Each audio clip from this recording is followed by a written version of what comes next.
Welcome to the Fandom Podcast Network special presentation of Time Warp 1983 Movies and Pop Culture. It's the 40th anniversary. And this special edition that we're doing today, we're covering the months of August and September of 1983. All the movies, all the pop culture, music, and such. We're going to have a lot of fun talking about it. In this episode, we're going to cover the year of pop culture, which includes all of those things here in 1983, because they're all celebrating their 40th anniversary in 1983. Yes, I'm feeling a little old. So welcome to Time Warp 1983. In this episode, as I mentioned, we are discussing August and September of 1983. I'm Kevin. I'm going to be your host, but I'd like to introduce my guest host for this time travel journey back to 1983. And I'd like to welcome, of course, my brother from another mother, co-founder of the Fandom Podcast Network, Mr. Kyle Wagner. What's going on, buddy? I am doing well, but for this particular podcast, I'm going to be conducting some risky business because I'm going to be dealing with the Revenge of the Ninja, but I'm going to be very big chill about it because I'm listening to On the Dark Side. You done? I'm done. That actually was impressive. Well, we're not done with our star chamber here. I need to welcome back the queen of movie foo, Lacee Adderhall. What's up, Lacee? Hello. How are you? Good. Welcome back to 1983. Thank you. So, Lacee, I just want to say, Lacee, I'm glad you're here and you survived the Raptors from our last CPT we recorded. Yes, absolutely. Make sure you guys check out on the network. We just did the 30th anniversary of Jurassic Park. So we were a part of that podcast, which was a lot of fun. Make sure you check that out on the Fandom Podcast Network YouTube channel. Of course, the audio feeds as well. So guys, we've been kind of having fun with this 83, saying is 83 the year of the sex comedies? And there was a lot, we've discussed a lot of them thus far. There's going to be a few more coming up as well. And there's one that's in this group that some people might think that is a sex comedy, but I'm going to go no on that. And I'll talk about that a little bit later. I don't know if you guys watched anything previously 83-ish. If so, now's the time to say. Otherwise, we'll get right into it. I know I promised that I would see Staying Alive. I just haven't made myself do it yet. I actually thought of you, Lacee, because even though it was last year's 82, I did pick up a Laserdisc copy of my favorite year, but I haven't watched it yet. Oh, yay! Yeah. So anyway, guys, thank you all for joining us here on 1983 Movies and Pop Culture 40th anniversary. We're discussing the August and September months of 83. But first, let's take a step back into 1983. Let's fuel up that DeLorean with that flux capacitor. Slingshot around the sun aboard a captured Klingon bird of prey. Take a step into that blue police box or phone booth. Step into that quantum leap accelerator. Or my favorite, add a little Chernobyl to your hot tub and take a dip into that hot tub time machine as we travel back to 1983. And we're going to remind you that was what was happening during those years, during those months and those times. And so let's go ahead and step back into time here.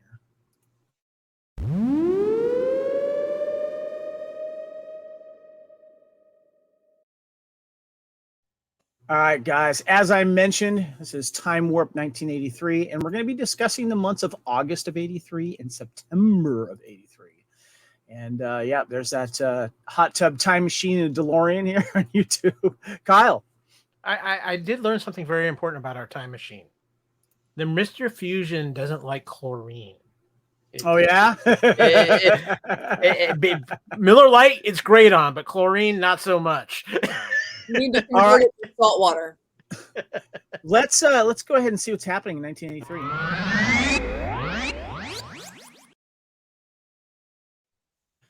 So, guys, this is where we like to kind of give a little heads up of what's costing, what's happening, and we always love to talk about the gallon of gas. I just almost put in $5 a gallon traveling down to LA yesterday. That adds up. I missed the $1.16 a gallon days. Oh man. I just take the $2 gallon days at this point. My first gas tank was 68 cents a gallon. Oh, wow. For the first time I bought gas. Yeah.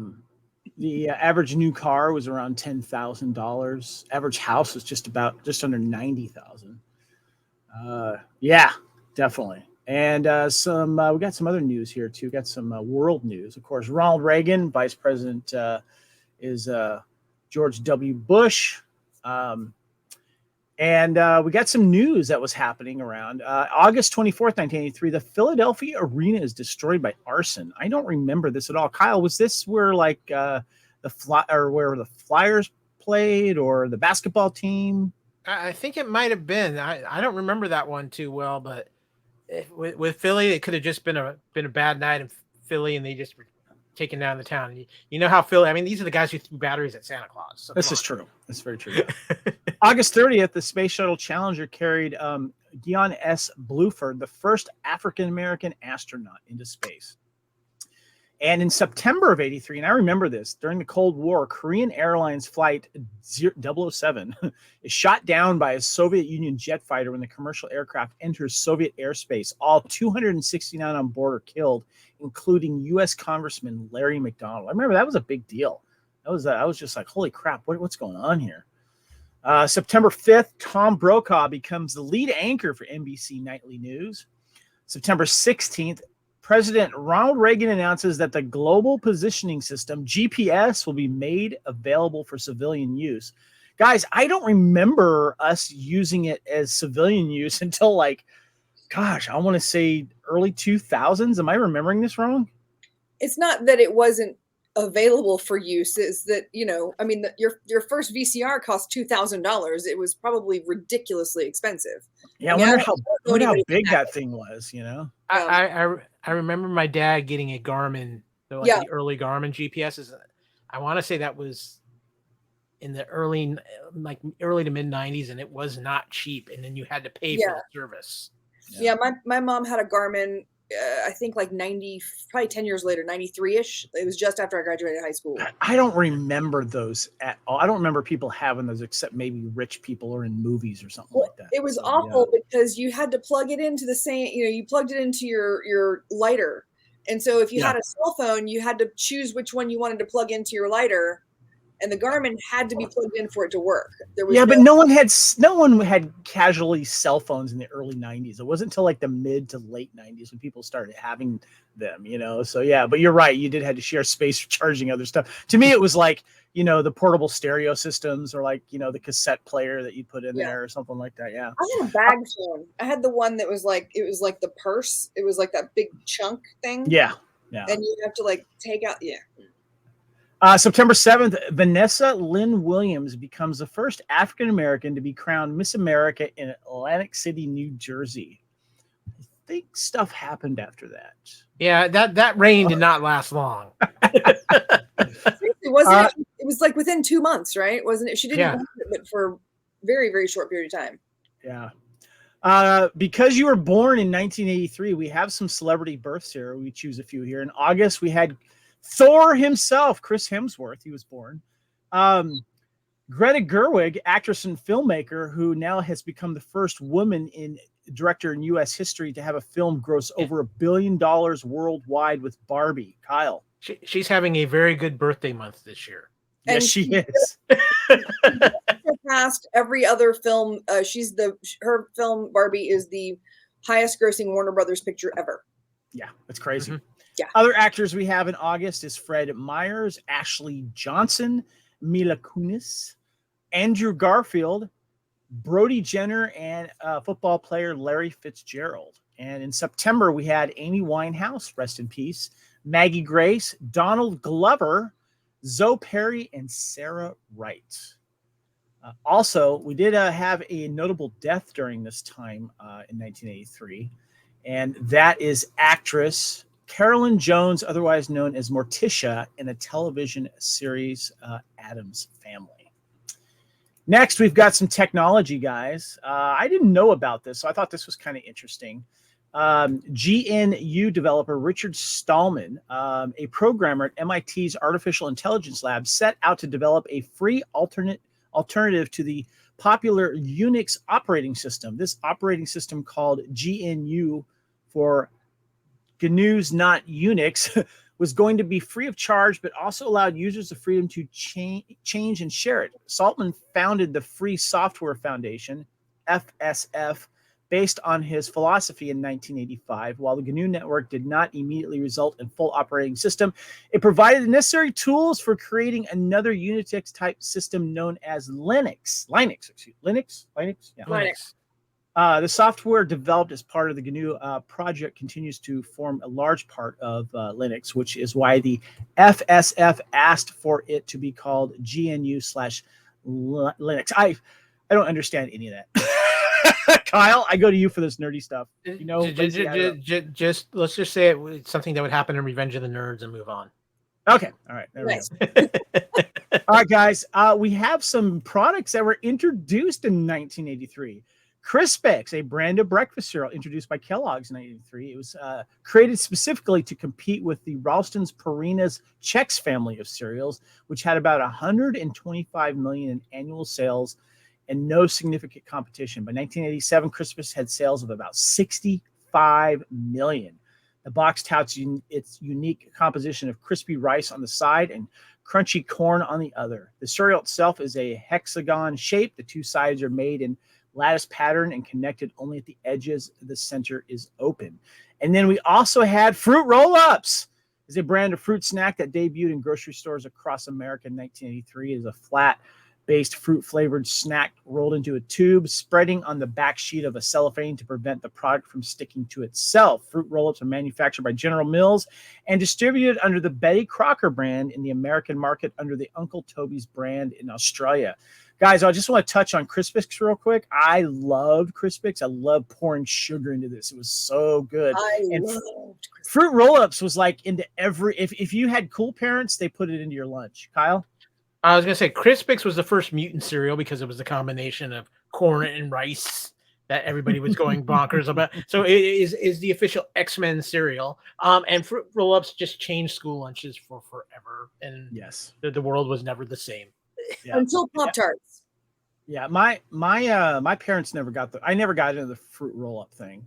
And honestly, when I did try them, they were kind of hard to peel sometimes, and they just weren't fun to eat because you'd pull them off the thing and you have to, I don't know. Certain brand the actual Fruit Roll-Up brand didn't stick too much, but I remember there was another off brand of Fruit Roll-Ups, and those things always stuck to the cellophane. It was like a Mission Impossible trying to get it off the cellophane. I remember we used to take the whole piece and then fold it down to where it was about that big, and it was almost cube. And we'd stick it in the roof of our mouth and leave it there and try and like make it into a retainer. We we were like, no. All right, guys. Next we have the totally tubular 80s toys, and I picked 4 here. I have Little People's Play Family Schoolhouse by Fisher-Price at $19.99. Then we also had the Playmobil Space Adventure set by Mobile. Price was $19.99. And we had the Q*bert game by Parker Brothers at $8.99. And then we had the CNC manufacturer Mattel for $9.94. Who had these toys, guys? I had the CNC, I think my sister had the CNC. I will say I do remember vaguely, like 5 years later, a friend of mine had taken their like little sisters and like cracked it open and recorded different things. No, funny. And made like really, really crazy, creepy, weird. Yeah, it was fun. Kyle, you know what's funny about the Playmobil type toys? These were all toys that I would incorporate into like my G.I. Joe figures or Star Wars figures later on as like other aliens or enemies to destroy. I had the Playmobil police set. My dad had gotten it for me. But what's more fascinating to me about Playmobil is what Playmobil is now, because they are making some of the coolest pop culture toys. They have a Starship Enterprise out. It's like $500, but it is absolutely phenomenal. But cool. Playmobil toys, I know it was a European company, but they were really cool and they were made pretty well. They've been around for a while. That's cool. Yeah. All right, guys. Next, we've got music news through August and September. First of all, David Crosby on August 5th is sentenced by a judge in Dallas, Texas, to 5 years in prison on drug and weapon possession charges. I'm going to go out on a limb and say I don't think he spent 5 years in jail. August 16th, Johnny Ramone from the Ramones suffered a near-fatal head injury during a fight over a girl in front of his East Village apartment. And singer Paul Simon marries actress Carrie Fisher, our Princess Leia. Only lasted a year. And August 20th, and this was a lot of money at the time, the Rolling Stones signed a new $28 million contract with CBS Records, the largest recording contract in history up to this time. I'm not sure for how many albums that was, but that was a big deal. A lot of money. Oh, yes, Lacey. David Crosby spent 9 months in a Texas state prison after being convicted in 1985. Oh, this is a different one. Never mind. Kidding. Yeah, he's been in and out of jail a few times. Yeah. He was out within 2 years to get busted again, and then spent another 8 months or 9 months. In September music news, Bonnie Tyler releases the album Faster Than the Speed of Night. September 1st, Joe Strummer and Paul Simeon of The Clash issue a press statement announcing Mick Jones has been fired from the group. They had some issues. And September 4th, Phil Lynott performed his final show with Thin Lizzy in Nuremberg, Germany. On my birthday, September 15th, Huey Lewis and the News album Sports is released. And I remember this, big deal on MTV. September 18th, the members of KISS show their faces without makeup for the first time on MTV, simultaneously with the release of their album Lick It Up. Good times. Yes, Kyle. I remember that moment on TV, and there's a lot of people who felt like KISS was never the same afterwards. You know what's funny about that, though, is that's actually when I became a KISS fan. And I actually like that album, Look It Up. Animalized, I think the album they released after that, it was probably my favorite one with Heaven's on Fire. But then, I went back and listened to their old catalog and fell in love with them even more. So there you go. But I'm a fan of 80s KISS, as cheesy as it is. Speaking of music, we got some Billboard Top 100s we like to cover a little bit at a time. And we got 39 through 31. We got 39, One on One by Hall & Oates. 38, Separate Ways, World Apart by Journey. 37, You Can't Hurry Love by Phil Collins. 36, Mickey by Tony Basil. 35, The Safety Dance by Men Without Hats. 34, Time, Clock on Your Heart by The Culture Club. 33, Keep Feeling, Fascination by The Human League. 32, Sexual Healing by Marvin Gaye. And at 31, Putting on the Ritz by Taco. Lacey, what were some of your favorites out of this? Well, Mickey was a big staple for me because Mickey, you're so fine. Oh, Mickey. I was a child cheerleader, like from when I was like 5 or 6, in the, I guess I don't know what you call it. Not through school, but like, down at the local park. We had a little football teams and it was like the Pee Wee leagues or whatever. And so I was a cheerleader, and that was a big standout. Nice. Yeah. Very nice. What about you, Kyle? These are all solid songs, but there's one that's the absolute standout because any red-blooded American man at some point has put on a little Sexual Healing when they've had the girlfriend over, or, trying to get things to mood right. Marvin Gaye is the man, and yeah. What's funny about that song is you're absolutely right, Kyle. But to me, I felt like Sexual Healing came out in like the mid to late 70s. It doesn't. To me, it's like when you said, "Oh yeah, it came out in '83." I'm like, really? I don't know. It's just, but it's it's a timeless classic though. That's some peak Marvin Gaye period right there too. I don't think anyone enjoyed the '80s and early '90s more than Phil Collins, because I think there was like a study done, like every 5th song on pop music is a Phil Collins song. Or a Genesis song or something. Putting on the Ritz, does that go down as one of the greatest one-hit wonders of all time? Most definitely. Yeah, definitely. The one that stands out to me, because I actually got a chance to see them live in concert here in Santa Barbara, California I think it was the early 90s, was Men Without Hats. And Safety Dance, of course, is a big hit. But they had another hit, the one that Pop Goes the World. I don't know if you remember that song. Kyle?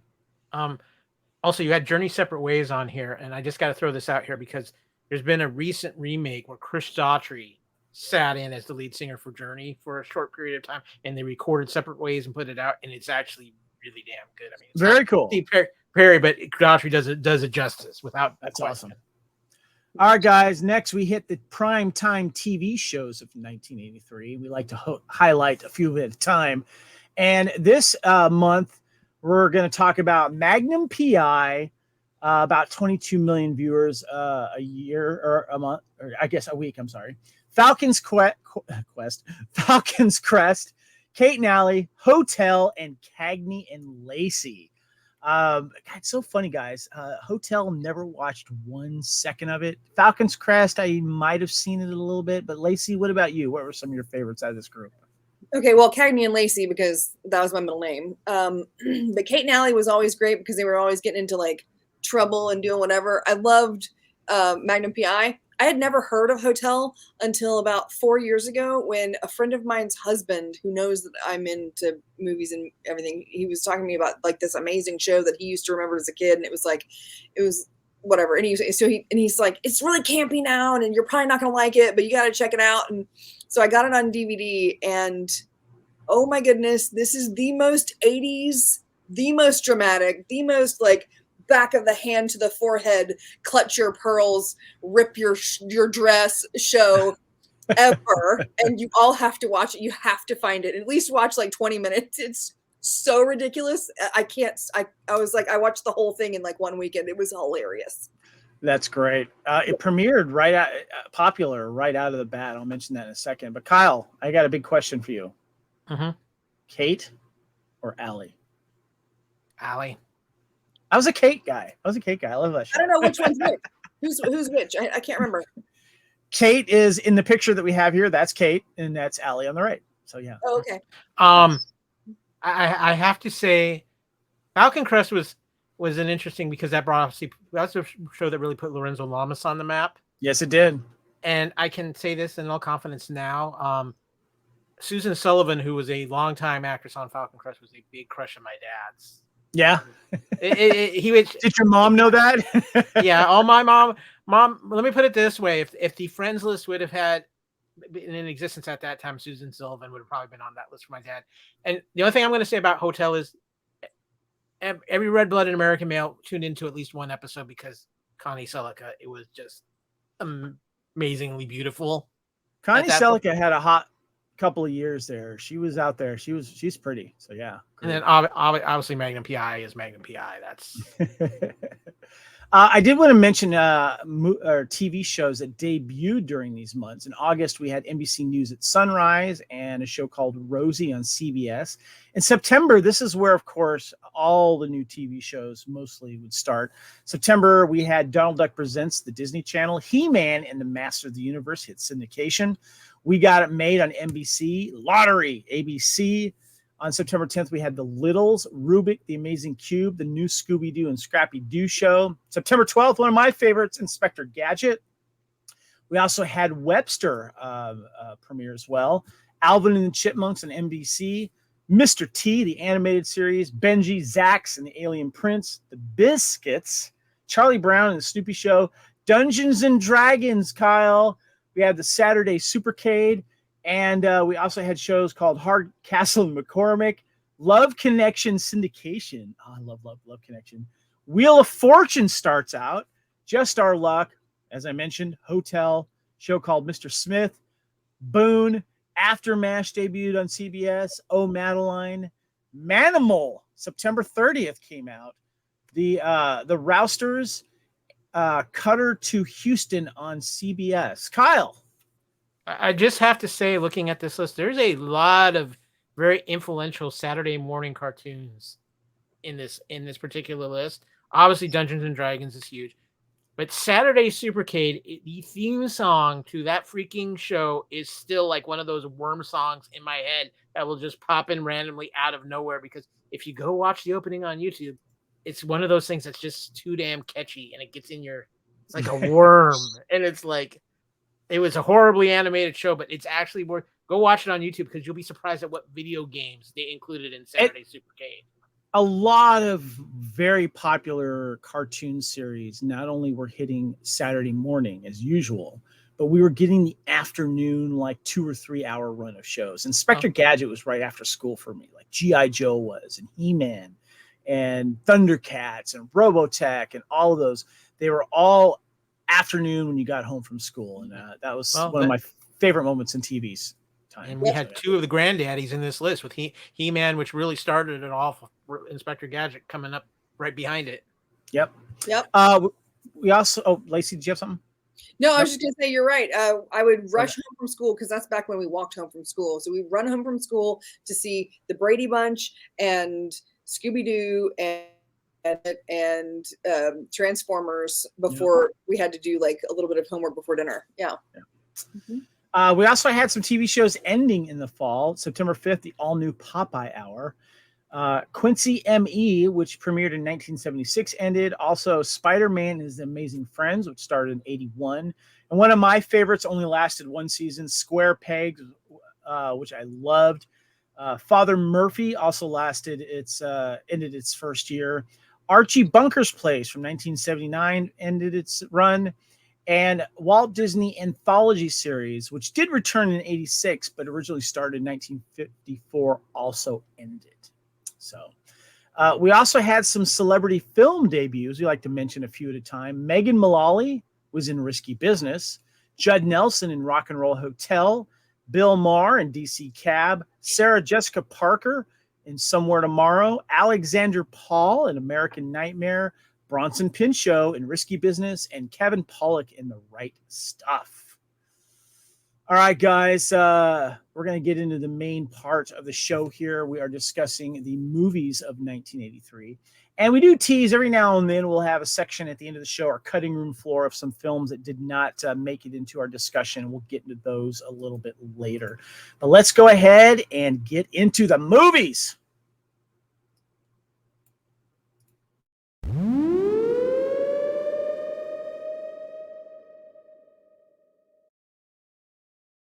All right, guys. August 1983. The first film that we're going to discuss is Get Crazy. Last chance to party this summer and say goodbye to your brain. Director Alan Arkush. Mega promoter Colin Beverly plans to sabotage the New Year's 1983 concert of a small-time operator, Max Wolf. Wolf's assistants, Neil and Willie, find romance while trying to save the drugs, violence, and rock and roll from Beverly's schemes. Starring Malcolm McDowell, Alan Garfield, Daniel Stern, Ed Begley Jr., Lou Reed, and Robert Picardo. I want to start with you first, Lacey. You actually have I couldn't find this anywhere except for YouTube, and it was a very bad quality of it. I didn't watch the whole film. I got through about a half of it, but you actually have it on Blu-ray here. Yes, and it is... If somebody had to if an alien showed up on the planet and said, what was the 1980s? Like, I don't understand. This is the 1980s. This is so 1980s. It's back when, I mean, it's a musical, it's a rock musical, but it's back when you would go to a show and it would be like, a punk band and then a blues band and then a rock and roll band. And then, so it wasn't something where it was all one genre. And so this is, I hadn't seen it before and I was not sure what I was getting into. I saw that Malcolm McDowell was in it and I have everything else he's ever done. And so I was like, okay, I'll go ahead and spring for it. It was not an inexpensive Blu-ray. But I decided that I had to have it. And now I'm so glad that I did. I recommend that you watch it all the way through. And if you can get a hold of the Blu-ray, there is an after party featurette that's an hour and 20 minutes long where Alan Arkush and the entire cast do a Zoom because they did it right during COVID for the 39th anniversary. And it talks about all the problems they had and all the crazy stuff and all the actual, because this is based on a true story. This is based on a band venue that Alan Arkush worked in when he was like 19 years old. And I mean, between Daniel Stern and them, everybody keeps talking about like, oh, Danny was so great and Danny this. And it's just because he was like 19 or 22 or something when he did this movie. And Malcolm McDowell and John Densmore plays a major role in it. That's the drummer for the Doors. Who knew he could act? He can. That's so cool. I mean, it's really fun. And if you know all the cameos, you have to know music from that time period and before to kind of get a lot of the cameos, but like Fabian plays a cameo in it. Some of these like older, you know, kind of like soft rock people. I'm a big fan of the poster here. The woman that's riding the guitar, if you're watching this on the YouTube video, is she a character in it? Yeah, I mean, yeah. Okay, gotcha. Yeah, and it's got like, I mean, it's got so many different things. And there's a commentary with the director and Eli Roth and another film historian where they talk about all this like behind the scenes stuff about like, how did you get so-and-so to do the movie? And, oh, you know, I think it's so funny that Eli Roth just drops in on these weird films to talk about them. He does a lot of film commentary. He does a lot of film historian commentaries, but he's a big film nerd. I know he's made his niche in horror films and stuff, or as the Bear Jew, you know, in Inglourious Bastards. But that's cool that he drops in on really this. Good friends with Alan Arkush. Like he was a self-described Alan Arkush like super fan, so he got to know him. Kyle. I was just gonna say, you're talking about he's kind of become the modern day Kevin Smith, where Kevin Smith used to just pop up on random DVD commentaries because he could. Eli Roth has kind of taken on that role here in the last few years. Kyle, you've got some trivia for us. Yeah, for all of you actors out there, always read the script before you sign on for a movie, because Malcolm McDowell didn't read the whole script when he accepted the role. When he arrived for filming, he was shocked when another actor asked him how he planned to play the conversation with his penis. So, yeah, always read the whole script. In a deal reminiscent of the one brokered in Mel Brooks' The Producers, its shares were sold in the film to a Wall Street tax shelter group, effectively meaning that it didn't need to be released and was designated to lose money so that others would make money. Director Alan Arkush learned this during filming and was thoroughly demoralized by it, knowing he was making a film that no one would see. And finally, Malcolm McDowell and Daniel Stern had co-starred in the previous year's Blue Thunder. We talked about that not that long ago. Right before Malcolm's character enters the stage, he says to Stern backstage, "Catch you later," which was also his character's catchphrase in Blue Thunder. So what's interesting was that piece of trivia about how the director learned that this film was not knowing no one would see it. I had never heard of this film until I started doing research for 1983. Lacee, you have the Blu-ray. Did you know about this film prior to me bringing the notes to the table here? No, and in the special features, you find out that it was released in 2 theaters in Los Angeles for 2 days in 1983, and then it was deemed unsuccessful so that they could make their money. I feel that was planned straight out of it, you know. So yeah. So and they apparently they did, when VHS came out, they did a VHS pan and scan copy, and Alan Arkush was like, "See this? It's crap. It's blurry. You can't tell. It's not widescreen. It sucks." And he was not happy. And then he was like, another 15 years went by, and now we're doing we're going to do the 39th anniversary for some weird reason. And then COVID hit, and we were like, damn it. It's a really interesting story. All right, guys. The next film we're going to be talking about is a little bit of risky business. All right. And this film, by the way, I'm going to mention how much it made. It made in 83 over $63 million. Now, if I had the Jen conversion, I don't know how much that is now. So if you're listening to this, Jen, I need that conversion flip chart soon. A risky business, guys. I love the poster here. It says, "There's a time for playing it safe and a time for risky business."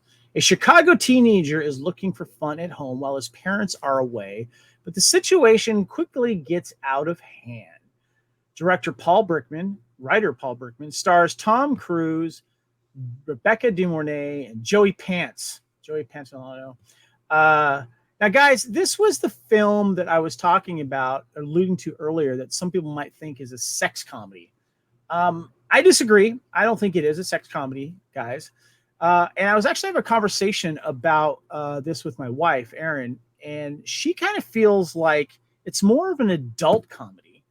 And also, too, a friend of mine was saying, like, gosh, I don't know if I've seen this film, but I feel like it's aged horribly when I posted about watching it on social media. And I disagree. I don't think this movie has aged horribly. I think it's aged quite well. Obviously, it's dated, but it's not a typical sex rock comedy at all.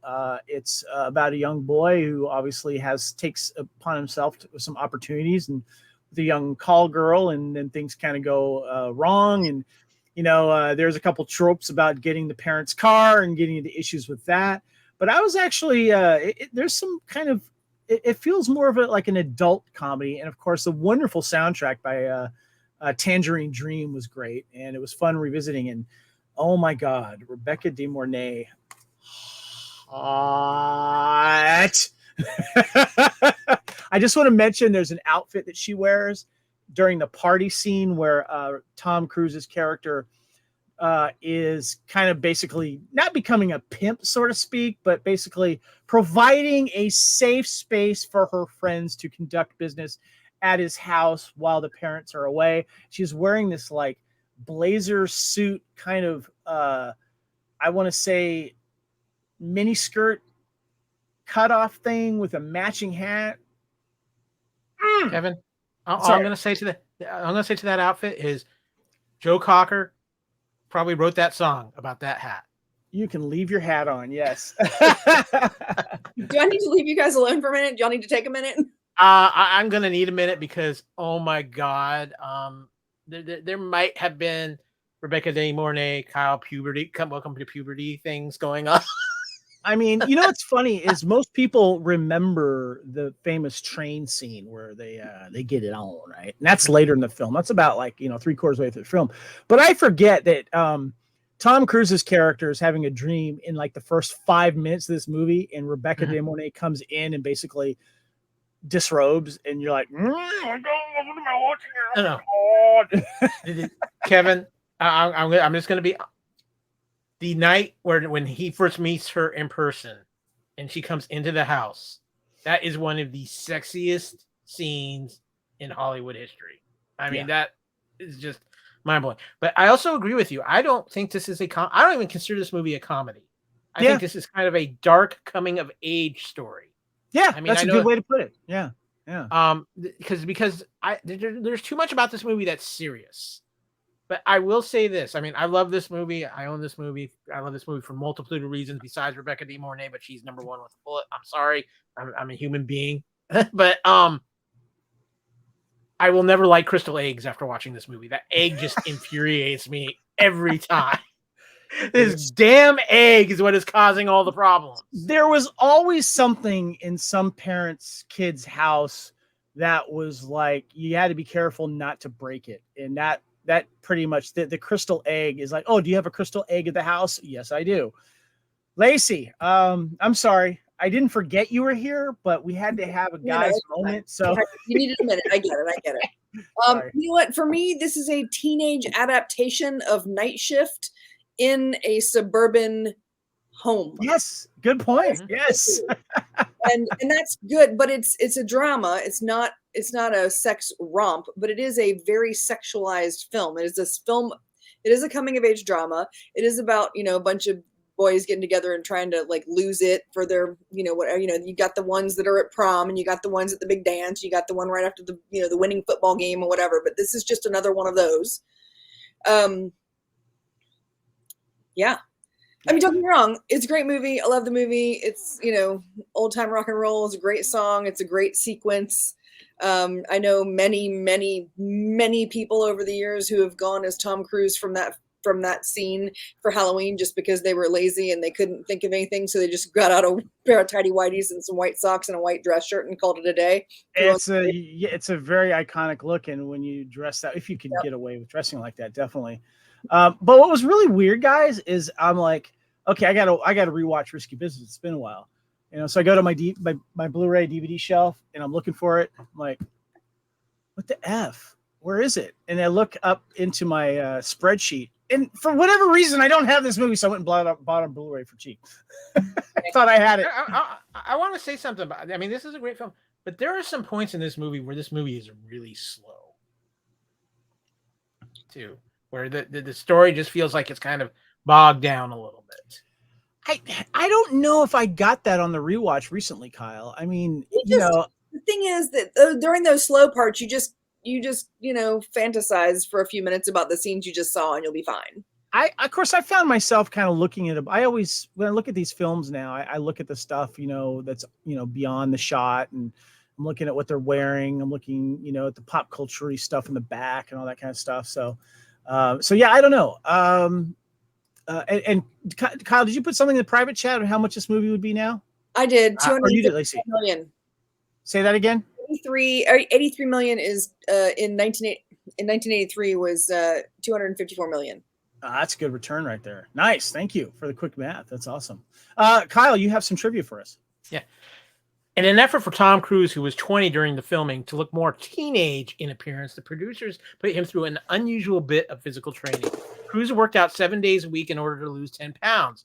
Once that had been accomplished, he immediately ceased working out and ate extremely fatty foods in order to add a layer of baby fat. This is how he achieved that fresh-faced teenage look. The dance scene where Joel dances to old-time rock and roll was completely improvised. In the script, Tom Cruise was simply instructed to dance to rock music. The sunglasses Joel wears are Ray-Ban Wayfarer models. Annual sales of Wayfarers were languishing as of 1983, but skyrocketed 2,000% after the movie's release. This film and the Blues Brothers 1980 have contributed to the popularity of Wayfarers since. Ray-Ban has had very much success thanks to movies, because not only with Risky Business and the Blues Brothers, but the aviator sunglasses from Top Gun. And I have a pair of Ray-Ban Wayfarers that are prescription sunglasses. That's my style. That's how I roll. Yep. What else you got, Kyle? Curtis Armstrong, who making his film debut, kept a journal during filming. On his early impression of Tom Cruise, he wrote, "Tom's an interesting character. Can't really make him out. He would appear to be on the brink of a great career, but when it comes to doing things with him, socially or professionally, he's not terribly reliable. Always late, very casual with other people's time. But in spite of it all, it's difficult not to like him. Though it's early days, the rehearsing I've done with him has gone smoothly. No arrogance or selfishness there. Yet, we'll see." That's fascinating. He kept a journal, and so you get to see an idea of what he was saying at that time. One last one. Joel's house is located at 1258 Linden Avenue in Highlands Park, Illinois. In Ferris Bueller's Day Off, Cameron's house is located at 370 Beach Street, Highland Park, Illinois. In real life, they are located just around the corner from each other. Nice. All right, guys. The next film, I had a little trouble trying to find on physical media here, and that is The Star Chamber. Made about a little over $5 million back in the day. And the poster's great. They say they are the most powerful members of our community. They have a shattering secret, a secret that will affect us all. Only one man is willing to stop them. On August 5th, you'll know who they really are. The Star Chamber. And the IMDb plot synopsis says, frustrated with the legal system gone haywire, a secret society of judges hires hitman to snuff out criminals who escape courtroom justice. But one young judge questions the ethics of their vigilante system. Director Peter Hyams, and stars Michael Douglas with Hal Holbrook and Yaphet Kotto. And guys, I tried to find this on like physical media, Blu-ray, DVD. I think there's some European versions of it. I don't know if they're legit, and they're not cheap. And I don't know if this has actually had a U.S. DVD release, but I happened to be at Amoeba Music in Hollywood a couple of months ago, and I found a VHS copy that I picked up for only $1.99. Here it is. And I watched it on VHS, and I actually liked it. I thought it was a pretty interesting concept of judges providing their own justice system after smarmy lawyers get their criminal clients off on technicalities. And I got to say, after rewatching the film, there are some courtroom scenes where they show the defense attorneys really kind of poking a hole in the police procedures and these guys who are obviously guilty, getting them off. And I like the idea of a round of judges kind of like being judge, jury, and executioner. Very Judge Dreddy. I thought that was kind of cool. and the way they hire these hitmen to take out these bad guys. But then, like, you see Michael Douglas, who becomes them, kind of see how much power and how bad this is getting, and then he ends up fighting against them. And I thought it was actually a pretty cool film, and I'm a big fan of Peter Hyams and his movies that he's done. Lacey, have you seen The Star Chamber? I have not. Like you, I tried to find it, and it's virtually impossible to find. From your description, it feels like a precursor to Dexter. Where he works in the lab and he sees all the things that go wrong and sees people getting off, and then just realizes that he can take care of it. I feel like this movie wasn't replayed on like HBO and Cinemax. Of course, I didn't have that until much later. But Kyle, am I wrong on that? En contraire, my podcast partner. Yeah. Not only did my parents love the movie The Star Chamber, they had a recorded VHS off of HBO of The Star Chamber. Oh, okay. So you've seen it? I've seen it several times. It is a movie that, it's very interesting, and I'm actually surprised that there hasn't been a remake of this film. To be honest with you, especially in today's modern times. I believe when I was looking on IMDb, there was a TV series, so I don't know if it's based on the same concept. I didn't look into it, but any other thoughts on this before you hit trivia, Kyle? Just that this is very early Michael Douglas. This is really before Michael Douglas quite isn't Michael Douglas yet. Yeah, he had he'd finished The Streets of San Francisco, and he was dipping his toe in movies. Yeah, so it's an interesting Hollywood history lesson to see his performance in this. This also feels like a non-superhero version of Gotham Knights. Just sort of throwing that out there. Yeah. Kyle, you got some trivia for us.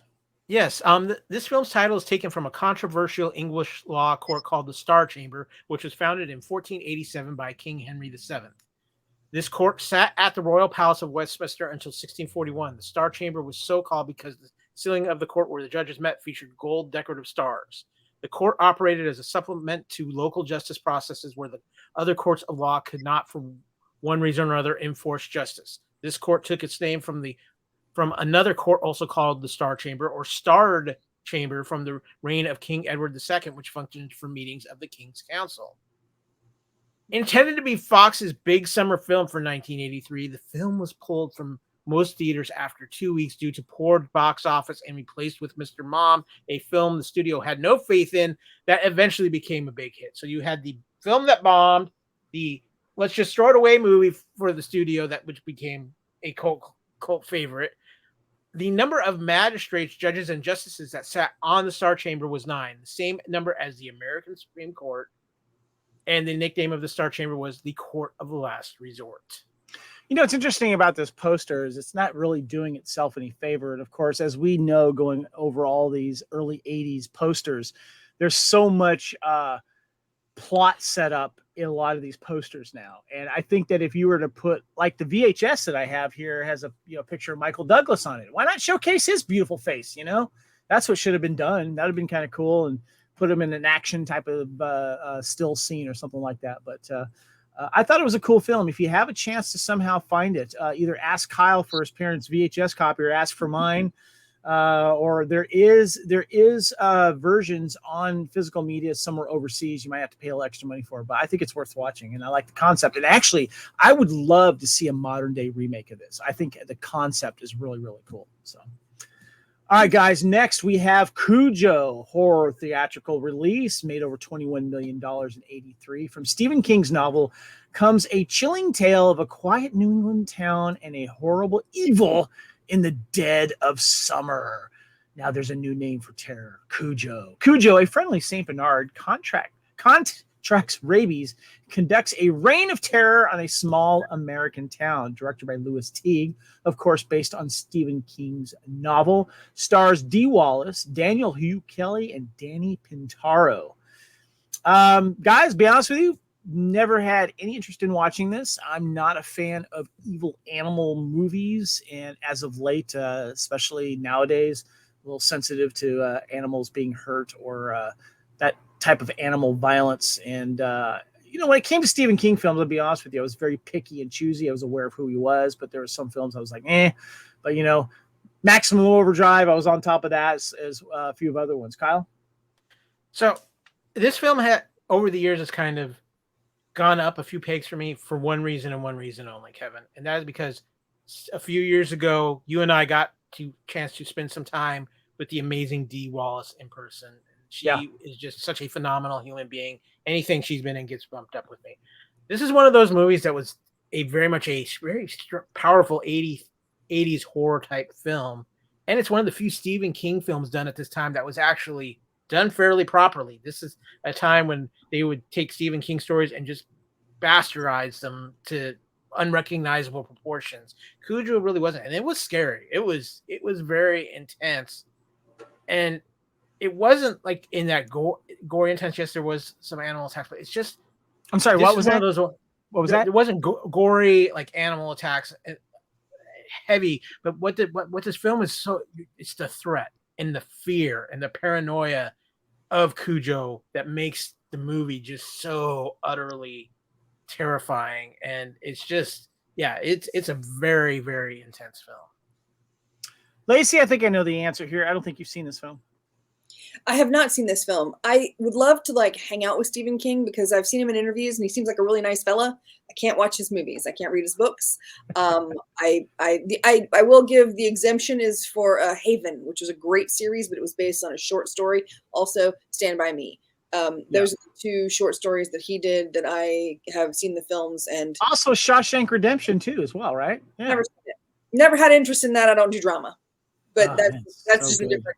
No, that's a different reason. Yeah, I think you should. I think you should break your rule and check out Shawshank Redemption. Yeah, I think I agree with it's Kevin. one of those films that I was not interested in seeing until I saw it, and now to me it's a masterpiece, and the acting in that is fantastic. So if I were to say, Lacey, break your rule once, I would say Shawshank Redemption. You should. Well, the problem is that it's been so popular that I know the story and I know how it ends and I know all the lines. It doesn't matter. It doesn't matter about knowing how it ends. It's the ride you take along with it and the new things you pick out of the film every time you watch it, as I do.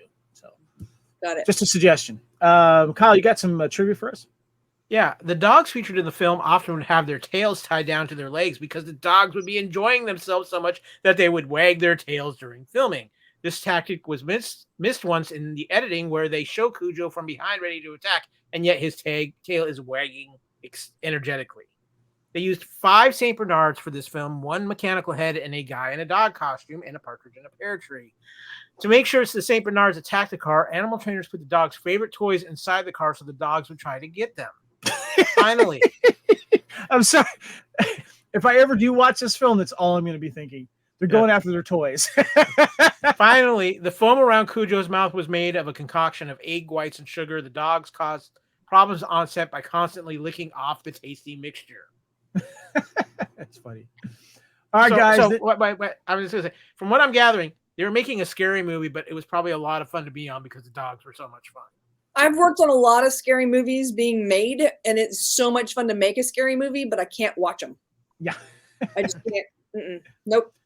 All right, guys, the next film that we got is a movie I have not seen, The Curse of the Pink Panther, made over $3 million theatrically. And the poster says, Blake Edwards' Curse of the Pink Panther. He's been bombed, blasted, and plugged in the parachute. Is this any way to welcome the world's greatest detective? Inspector Clouseau disappears, and the Surrey wants the world's second best detective to look for him. However, Clouseau's enemy, Dreyfus, rigs the Surrey's computer to select instead the world's worst detective, NYPD Sergeant Clifton Slay. Slay obtusely bungles his way past assassins and corrupt officials as though he were Clouseau's American cousin. Directed by Blake Edwards. Director stars David Niven, Robert Wagner, and Herbert Lom. Writers were also Blake Edwards and Jeffrey Edwards. I'm not a big Pink Panther fan, though, although I would like to revisit the original ones. But this was kind of like, if you don't have the main Pink Panther guy, let's see what side movie we can make. I don't know. That's what I'm getting from it. Lacey, have you seen this? Yes, I love the Pink Panther. I love the Pink Panther so much. I have both the 200 episode animated Pink Panther box set and also the film box set. This is one of the ones where they didn't have the lead character for one reason or another. There have been a couple of them where the lead character wasn't in it. The lead character of this ended up going on to play the dad in a teen TV show in the 90s, and I can't remember what it was, but I remember going, oh, that's that guy. It was not one of the better ones as far as I'm concerned, but it does kind of continue within the storyline and everything. And they're always fun to watch because you have a ton of physical comedy and there's a lot of, mistaken conversations because of, accents and stuff like that. So it's the same formula. It is what it is. If you like it, you like it. If you don't, you don't. Gotcha. Yeah. Kyle, you got any thoughts? And also you got some trivia too. I'm with you, Kevin. I am not a fan of the live action Pink Panther movies. The animated series, I can roll with you on that, Lacey, but the live action films never really did anything for me. But I do have some trivia on these. This movie began production immediately after principal photography on trail of the Pink Panther in Wrapped. David Niven was partially dubbed by Rich Little, as Niven was terminally ill with ALS at the time, and his voice was too frail to register. This movie was intended to spin off the character of Clifton Slay as the next Inspector Clouseau in a series of new Pink Panther movies, but it never took off. 10 years later, a sequel was made with Clouseau's son picking up the mantle in Son of the Pink Panther, but this did not take off either. Sir Roger Moore's scenes were filmed all in one day outside London at the same time Octopussy was filmed. That was a little bit of convenience there. Yeah. Yes, Lacey. Really fast. In the animated, there's the little guy that paints the house, and then Pink Panther comes around behind him and paints it pink. And the house 3 houses down from my last condo, they had a little cutout of the little guy, and half of the side of their house was painted blue and half of it was painted pink. Nice. And it was like he was in the middle of trying to paint it pink. of trying to paint it blue.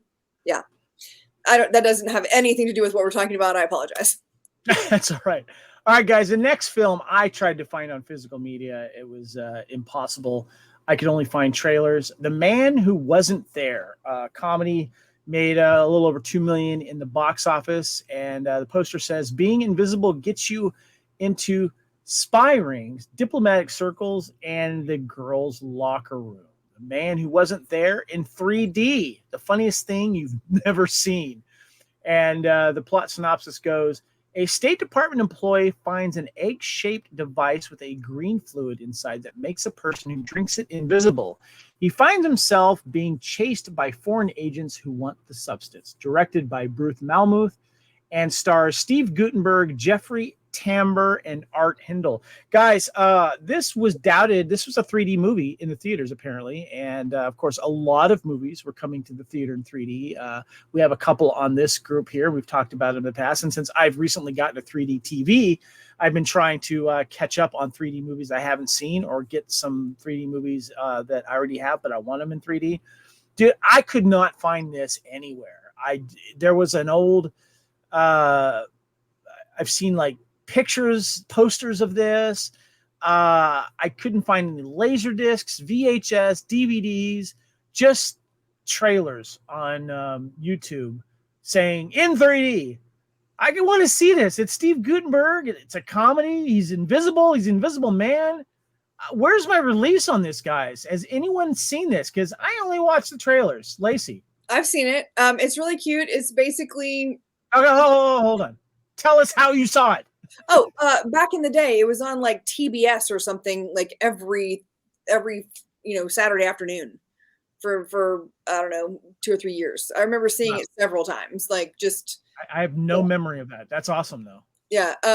It's basically like Chuck or Jake 2.0 or whatever, the guy stumbles upon it and does the thing, and then everyone's like, hey, I want the thing. And so they chase him down or whatever. It's fun. It's cute. It's of its time, definitely. Lots of trying to see if you can see the fishing wire, because a lot of the stuff was floating things, and it was 1983, so a lot of the floating things were just dangling from Right. being puppeteered from above or whatever with the. Do you remember seeing anything that would be like a 3D sight gag, where stuff comes into the camera real quick that would, did anything pop out that way as you were watching it? Well, I mean, there was you can see just like the poster, you can see that, like, how the shoes kind of coming towards you and the hat's coming towards you. Like, there's that kind of stuff, but I don't know that, I know I didn't see it in the movie theater. I remember very specifically it was on TV later. So I don't know that it would have been a TV 3D release. Right. So I don't know. At that time, I probably wasn't paying much attention to whether or not something would be 3D material. Kyle, did your parents record this on VHS, and can you mail it? No, they did not. I do remember. I'm like Lacee. I remember seeing this movie on cable. TBS, back in the day, sounds right, when TBS was just trying to grab whatever they could to put on for programming. But the thing I think I'm going to disappoint you, Kevin, because even if you find a version of this movie in 3D, I don't think it'll play properly on even your 3D, on the more recent round of 3D movies. It'll probably be the white paper glasses with the red and the blue lens and stuff. But I don't care. I want to see it in 3D. Well, I do have some trivia for this film. Yeah, please. What you got trivia wise? Steve Guttenberg did most of his own stunts for this film. Most of the 3D scenes were shot on both green and blue screens to go along with the stunts performed on the set during filming. The invisible liquid feature in the little glass vials was blueberry Kool-Aid. It was the first major role for William Forsythe. The first billing in this film's closing credits boldly declares that this picture was filmed in Optimax 3, according to the website AVS Forum. This was a 3D system which utilized a single-strip twin-lens beam splitter camera with dual 2.35 OU images in a 1.33 frame. I find that really fascinating because I know exactly what none of that means. Yeah, exactly. I can probably go through it with you if you need me to, but no, I'm good. Okay. Just find me a copy of this movie. That's all I ask. I want to see this film. 1.33 means that it was in it was square, not letterbox. Okay. Guys, the last piece of trivia of this, I think, could be on every 80s film set from like 1980 through 1985. There was some turmoil on set involving drug use on the set, which involved the director of photography throwing a temper tantrum after doing cocaine. This was an 80s film. This is like a mandatory thing on every movie set from 80 to 85. Yeah, let's be perfectly clear and honest here. The 80s movies rule because there was cocaine on the set. Let's just be perfectly clear about that. Cocaine fueled a lot of great ideas and produced some of the best movies of all time. Thank you, cocaine. That's what it was. The 70s, so the 50s was pot, right? The 60s was heroin. The 70s and 80s was cocaine. So everything was like fast action. What if he does this? Ooh, let's add a dinosaur or a giraffe or a alligator. Like, what happens if we take off one of his shoes and give him to a Yeti? All right. All right, guys. The next film we got is the third film in a probably unplanned trilogy, and that is Smokey and the Bandit 3. Smokey's back, and the Bandit is at it again. Big and Little Enos are opening a seafood restaurant. They bet Sheriff Buford T. Justice that he cannot drive from Miami to the Enos Beach Ranch in Texas in a given amount of time. If Buford loses, he has to give up his badge. You guys, I don't know if you know this or not, but Burt Reynolds is not in this film. I don't remember it. But Paul Williams is, and Jerry Reed is. Of course, Jackie Gleason is given the star title in this because he's like the main character in this film.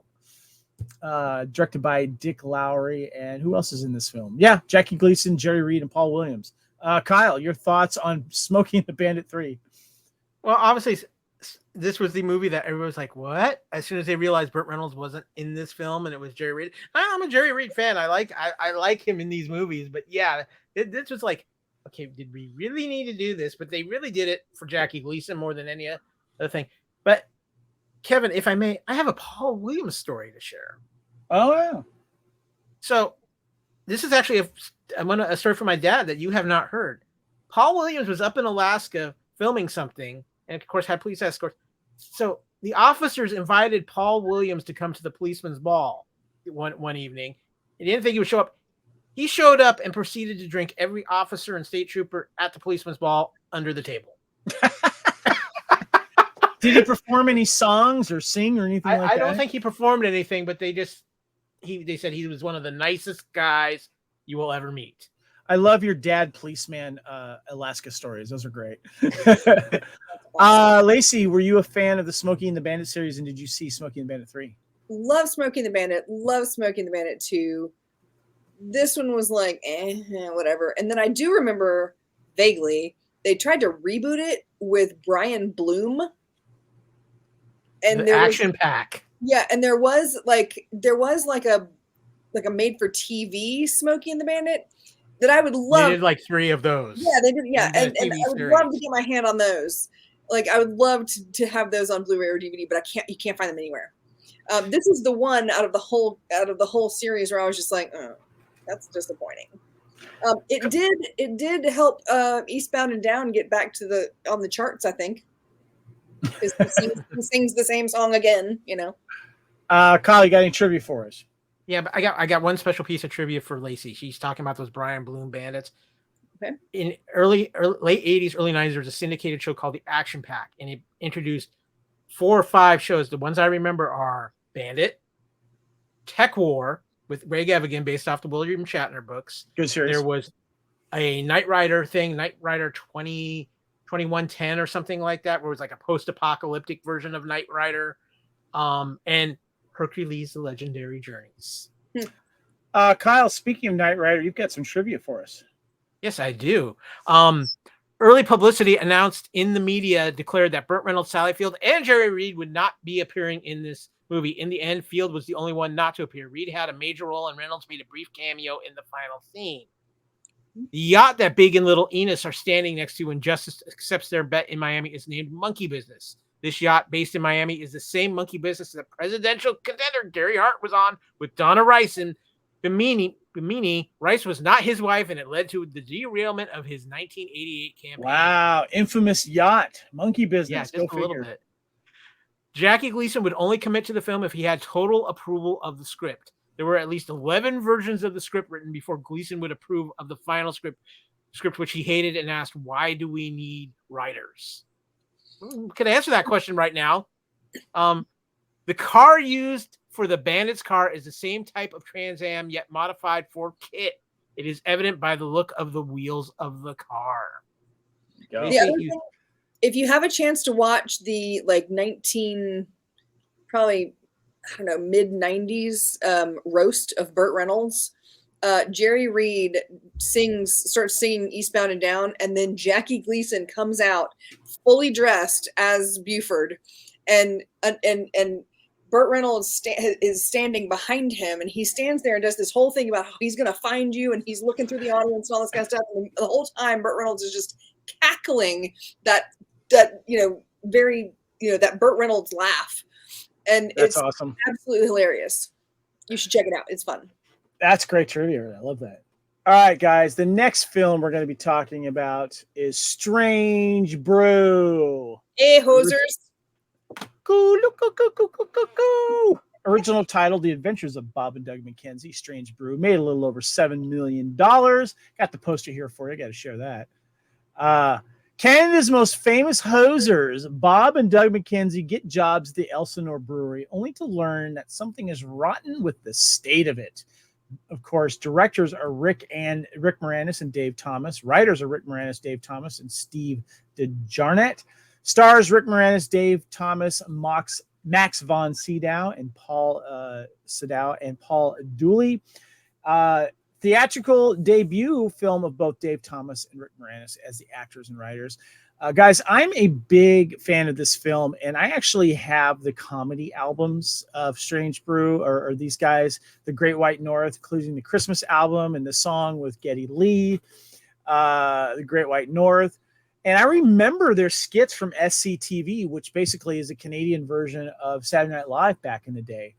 And I was a huge fan of this film. I don't think I saw it in the theater. I caught it on VHS later because someone had recommended the comedy albums. And back in the day, in the 80s, you were buying comedy albums. You know, some of the best comedians were releasing their albums, and they were becoming a thing. And I just, terms like toque and hoser and back bacon and all this Canadian shenanigans was a lot of fun. I love these two guys in this film. It's such a silly movie. The concept of the film, where the villain Max is working of creating like a mind control thing through music and having guys dress up like black and white stormtroopers to battle each other. And it's just a silly, silly film, but it's a lot of fun. It's actually got a pretty decent soundtrack as well. Lacee, your thoughts on Strange Brew? I loved this movie as a kid or whatever. And then when I was in, I can't remember if it was like high school or early college, I was in an English class. We were doing Shakespeare, and the assignment was to pick any modern TV show or movie and create an allegory or, a conversation about how it compared to one of Shakespeare's plays. And there was a guy in the class who took Strange Brew and put it side by side with Hamlet from the standpoint of Rosencrantz and Guildenstern. And it was like one of the most brilliant, like 45 minutes, just watching this guy just go over, and it was absolutely fascinating. And I've never been able to watch it the same way since, but it's still a delightful movie. It's funny you say that because there was a lot of Shakespeare references when I posted on social media that I was watching this. So I thought that was kind of funny. Kyle, your thoughts on Strange Brew? I love Strange Brew. It is so much fun. And one of the one things I love that I can personally say about Strange Brew is when that movie came out, I could say, oh, those wacky Southerners. It is such a fun movie. I mean, and obviously Rick Moranis and Dave Thomas made these characters. They're as famous in comedy characters as so many others. I always kind of compare them to the Hanson brothers from Slapshot. They kind of have that feeling to them. But I mean, it's one of the great crimes of Rick Moranis's early retirement in acting that we did not that cut short anymore. Doug and Bob McKenzie. I would have loved a sequel. I don't know if this is a good thing, but to me, it was a good entry point into learning about Canadian culture. There's more truth to it than not. And one of the fun things about this too, Kevin, is it really does remind me of those old Saturday Night Live early 80s days, because this went out of Second City TV when we really pulled a lot of comedy from those two shows. So and that was a commercial. They did a commercial, and I can't remember what the commercial was for. It was like for like a donut store or something, maybe Tim Hortons or something, or lemonade or something. Well, they also did they did an ad for one of the beer companies here in the U.S. for. Oh, did they? Years. Okay. Yeah. Gotcha. Kyle, I have a couple trivia. Yeah. When Dave Thomas and Rick Moranis were in the hockey rink preparing for the game, Dave exclaims to Rick, "I am your father, Luke. Give in to the dark side of the Force, you knob." Rick Moranis responds with, "He saw Jedi 17 times, eh?" Ironically, Rick was speaking to Angus McInnes. Angus played the role of rebel pilot Gold Leader in the 1977 film Star Wars. And was spoken 174 times in this movie. I might have called some friends of mine knobs. I love that. All right, guys. The next film that we have was Easy Money. Made quite a bit of film for a comedy at the time. A little over around $29 million back in 1989. And stars Rodney Dangerfield and a few other guys here. Michael Ender, PJ O'Rourke, and Joe Pesci. To inherit his mother-in-law's colossal fortune, a hard-living gambling addict must change his unhealthy ways before they get the best of him. I watched this film for the first time recently, guys, and I like the idea of this. I think we've seen versions of this where people have to do silly things to inherit a bunch of money. But I got to tell you, this movie didn't deliver for me. And Joe Pesci and Rodney Dangerfield, they were okay. They didn't, there was a couple of funny moments, but it just didn't carry for me. And I wasn't a fan of this film personally. Kyle? To be honest with you, I'm with you, Kevin, and I'm kind of a mixed bag on Rodney Dangerfield anyway. I know he's got his place in history, but he's always kind of felt like the guy who lived off the shame shtick for at least the last half of his career. Every character he played was the same guy with maybe a little bit of an adjustment here or there, but Yeah. This one was not a good one for me. Well, I mean, when we look at the films, what were his two best films? Was it Caddyshack and Back to School? Yeah, What else? Caddyshack and Back to School are the two big ones. Yeah. What about you, Lacey? Have you seen Easy Money? I've seen Easy Money. I remember this being maybe the first Joe Pesci movie I saw. Like I think that's the first time I recognized him as being like that guy from those movies or whatever. Rodney Dangerfield has a very specific note, and if you write to it, it's well done. And if the writing isn't there and he goes off script, which is what comedians do, sometimes it's kind of a hit or miss because you have to stay within the guidelines of the script. And from what I understand, I was reading up, I think there was some trivia that there were a lot of rewrites on the day, and the script just kind of kept sort of falling apart. Yeah. So I don't know. Again, if you're going to watch Rodney Dangerfield, I say Back to School. That's my number one. I think that's better than Caddyshack just because I'm not really a golf person. And plus, that one stars him. He's the lead in it. And it's a very charming film. I would agree. Kyle, you got any trivia for us? Yeah. During the scene where Rodney Dangerfield is watching television and flipping channels, you can hear "All we need is one pin, Rodney," which is from a Miller Lite beer commercial starring Dangerfield. This is the power of Rodney Dangerfield at this time because this put a stop to National Lampoon's Vacation 3-week run at the top of the U.S. box office. And Rodney Dangerfield has stated that the part of Monty Capuletti was the closest to his real life persona. That's interesting because when you watch this film, you go, "Yeah, okay, I get it," but I don't know. I feel like Back to School and Caddyshack are more Rodney Dangerfield to me. But yeah. All right, guys. The next film that we got here is Metalstorm: The Destruction of Jared-Syn in 3D. And yes, I have it in 3D Blu-ray. And I got the double Blu-ray set here.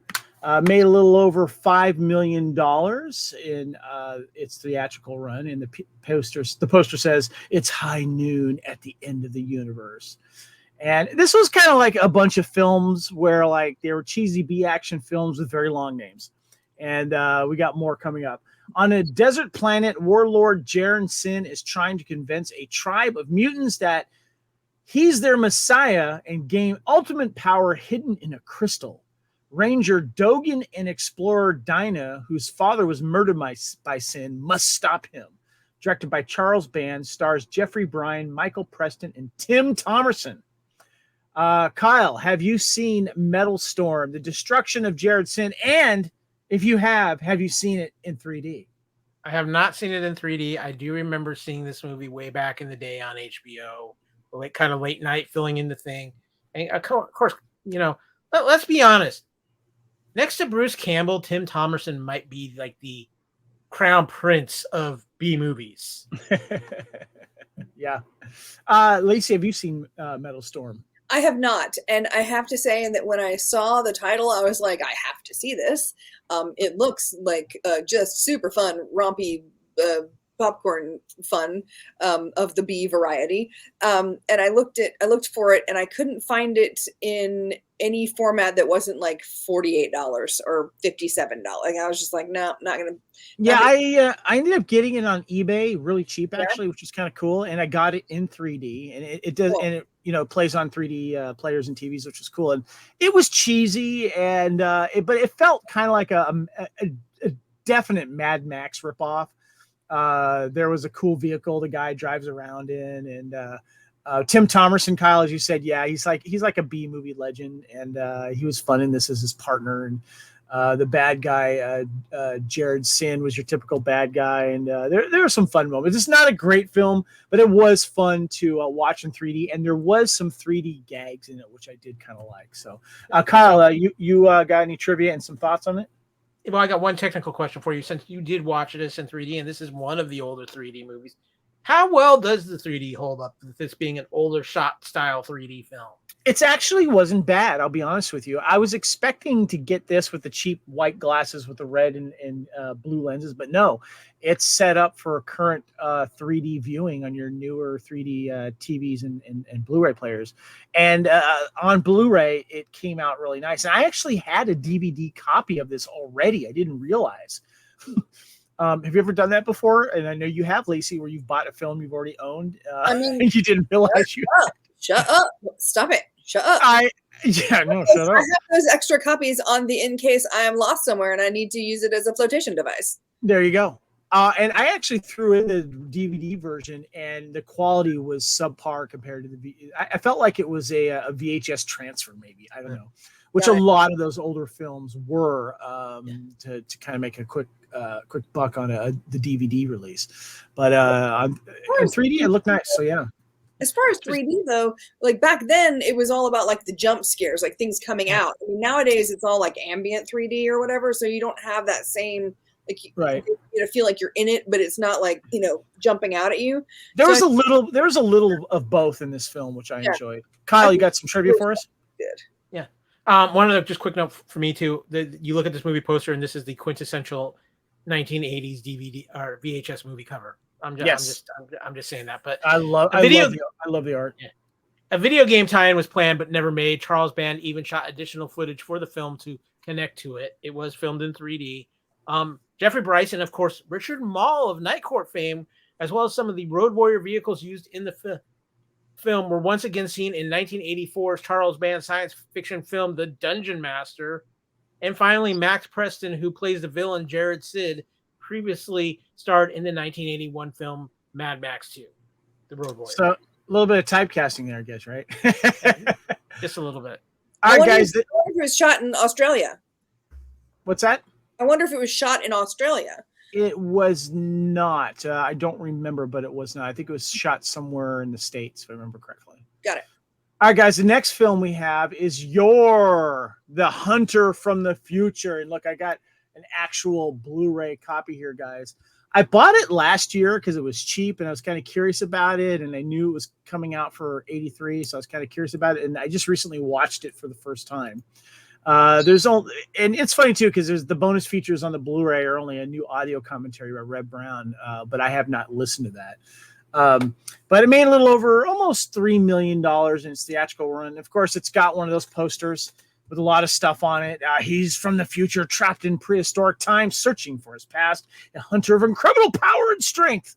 In his quest for his origin, he and the woman he loves must fight hostile tribes, battle deadly beasts, and try to survive violent forces of a newly born Earth. You're the hunter of the future. And IMDb goes on to say, a warrior seeks his true origins in a seemingly prehistoric wasteland. You're an extremely blonde prehistoric warrior comes to question his origins, particularly with regard to a mysterious medallion he wears. When he learns of a desert goddess who supposedly wears the same medallion, Yor decides that he must find her and learn his true identity. Along the way, he encounters ape-man, dinosaurs, and a strange futuristic society. Director Antonio Margheriti, of course, stars Red Brown, Corinne Cleary, and John Steiner. Kyle, have you seen Yor, the Hunter of the Future? It has been a very, very long time, and my memories of it have faded, thankfully. But poor Red Brown, going from Captain America to Yor. Lacey, have you seen Yor?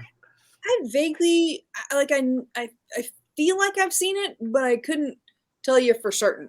Like I feel like it was probably one of those ones that was on Saturday morning on Channel 49. Like a lot. Maybe back to back with the Beastmaster. I don't know. I couldn't tell you for certain. It feels Joe Bob Riggs to me. I'm gonna say it right now. It's pretty cheesy, guys. I have actually been having it play in the background while we started this podcast, and I just took the Blu-ray out. I don't know if I'm going to save this movie. I'll be honest with you guys. It's very caveman-y, and he's very handsome for a man with a bunch of caveman guys. And then all of a sudden it turns into a kind of a Star Wars ripoff where you have this kind of emperor cloak wearing dude with these kind of android robots that look very, I just ripped off Darth Vader-ish type of thing without the cape. The helmets look kind of more Spaceballsy, dark helmet than, Darth Vader, but you could tell they were ripping off Star Wars. There was some laser effects, and then it kind of turns into this futuristic thing when they get captured. and he's basically trying to save this prehistoric tribe with this the people that come to try and that are from the future, and they threaten his family from the future and everything. I gotta tell you though, the Blu-ray art though is pretty darn cool. The poster's pretty darn cool. It's your typical 80s, great artist video cover stuff. But I'll be honest with you guys, not a good film. Not really fun too. I enjoyed Metalstorm more, to be honest with you. So, but Kyle, you have some trivia for us?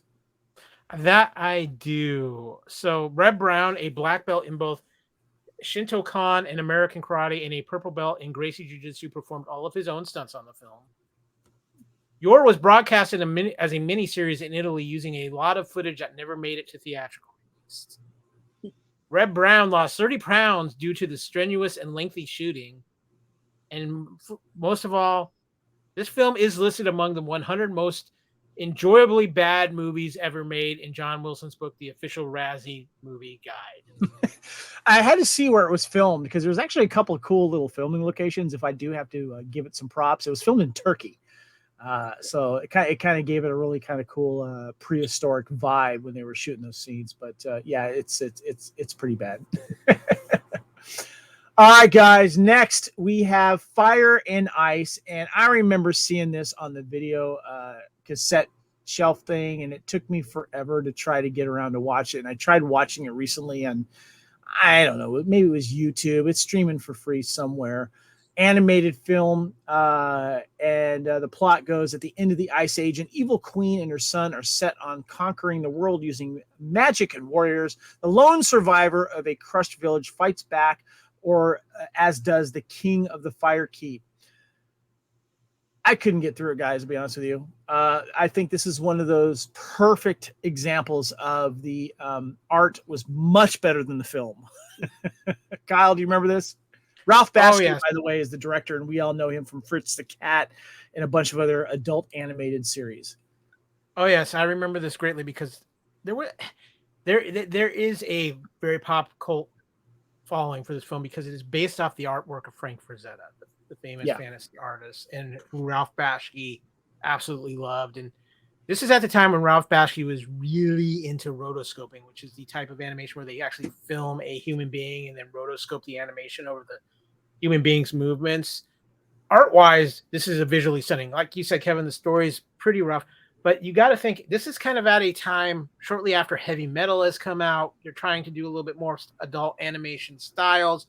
We're not really quite there yet with the quality of animation, and you're looking at the sensibilities of a Ralph Bakshi who thinks everything in the animation, if it's going to be adult, it really, really has to look more human and adult, and that's why he did the rotoscoping. One of his other big famous things with rotoscoping was he did that Lord of the Rings animated feature as well. This is one that I would tell, especially if you're a fan of Frank Frazetta's work, you probably own this or you're probably very familiar with this.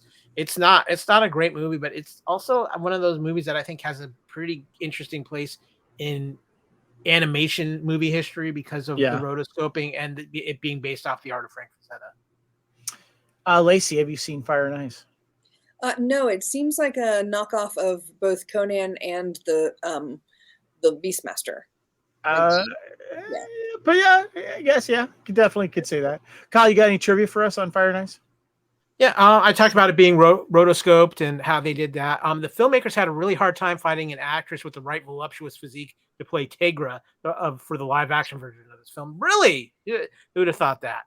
Two young artists worked on the backgrounds for this film. Both went on to be famous in their fields. Thomas Kincaid, known as the Painter of Light, and James Gurney, creator and painter of the popular Dinotopia series of illustrated novels. They painted the backgrounds exclusively in the style of Frank Frazetta, who was a producer on this movie and whose art inspired it. Thomas Kincaid is also interviewed in the making of feature on the DVD and is mentioned by Ralph Bakshi in his interview. I find this fascinating about this film is Thomas Kincaid was involved with this because I have been to several, because, in fancy part of towns, you always found the Thomas Kincaid gallery. And I got to be honest with you, I was a fan of his art. I love the way he uses light, and he's known as the Painter of Light. I had no idea he had this background with Fire and Ice, so I find that fascinating. I'm going to hold this up real quick because it's a book called Legacy, which is the art one of the Frank Frazetta art books, and you can really see very cool similarity in styles. Nice, very cool. Thomas Kincaid also has several like Hallmark movies based off of his paintings. Yeah, not surprised by that. One of them stars Jared Padalecki from Supernatural. That's funny. That is how I know that. All right, guys. Next, we've got Lou Ferrigno in Hercules. Made almost $10 million in its run back in '83. The strongest man on earth. The story of the Greek figure updated in the '80s version. King Minos and sorceress Adriana plan to conquer the world with their magic and his giant robots. To make matters worse, they also plan to sacrifice Hercules' love interest, Cassiopeia. Hercules teams up with sorceress Circe and tries to save both his girl and the world. Director is Luigi Cozzi. Stars Lou Ferrigno, Brad Harris, and Sybil Danning. I remember seeing this film a long time ago on TV. My dad, obviously a fan. Of course, if you watch Hulk, you're curious about his early film work. And I tried watching this recently, guys. I had to fast forward through it. It's so bad. And, of course, Lou Ferrigno is dubbed for obvious reasons.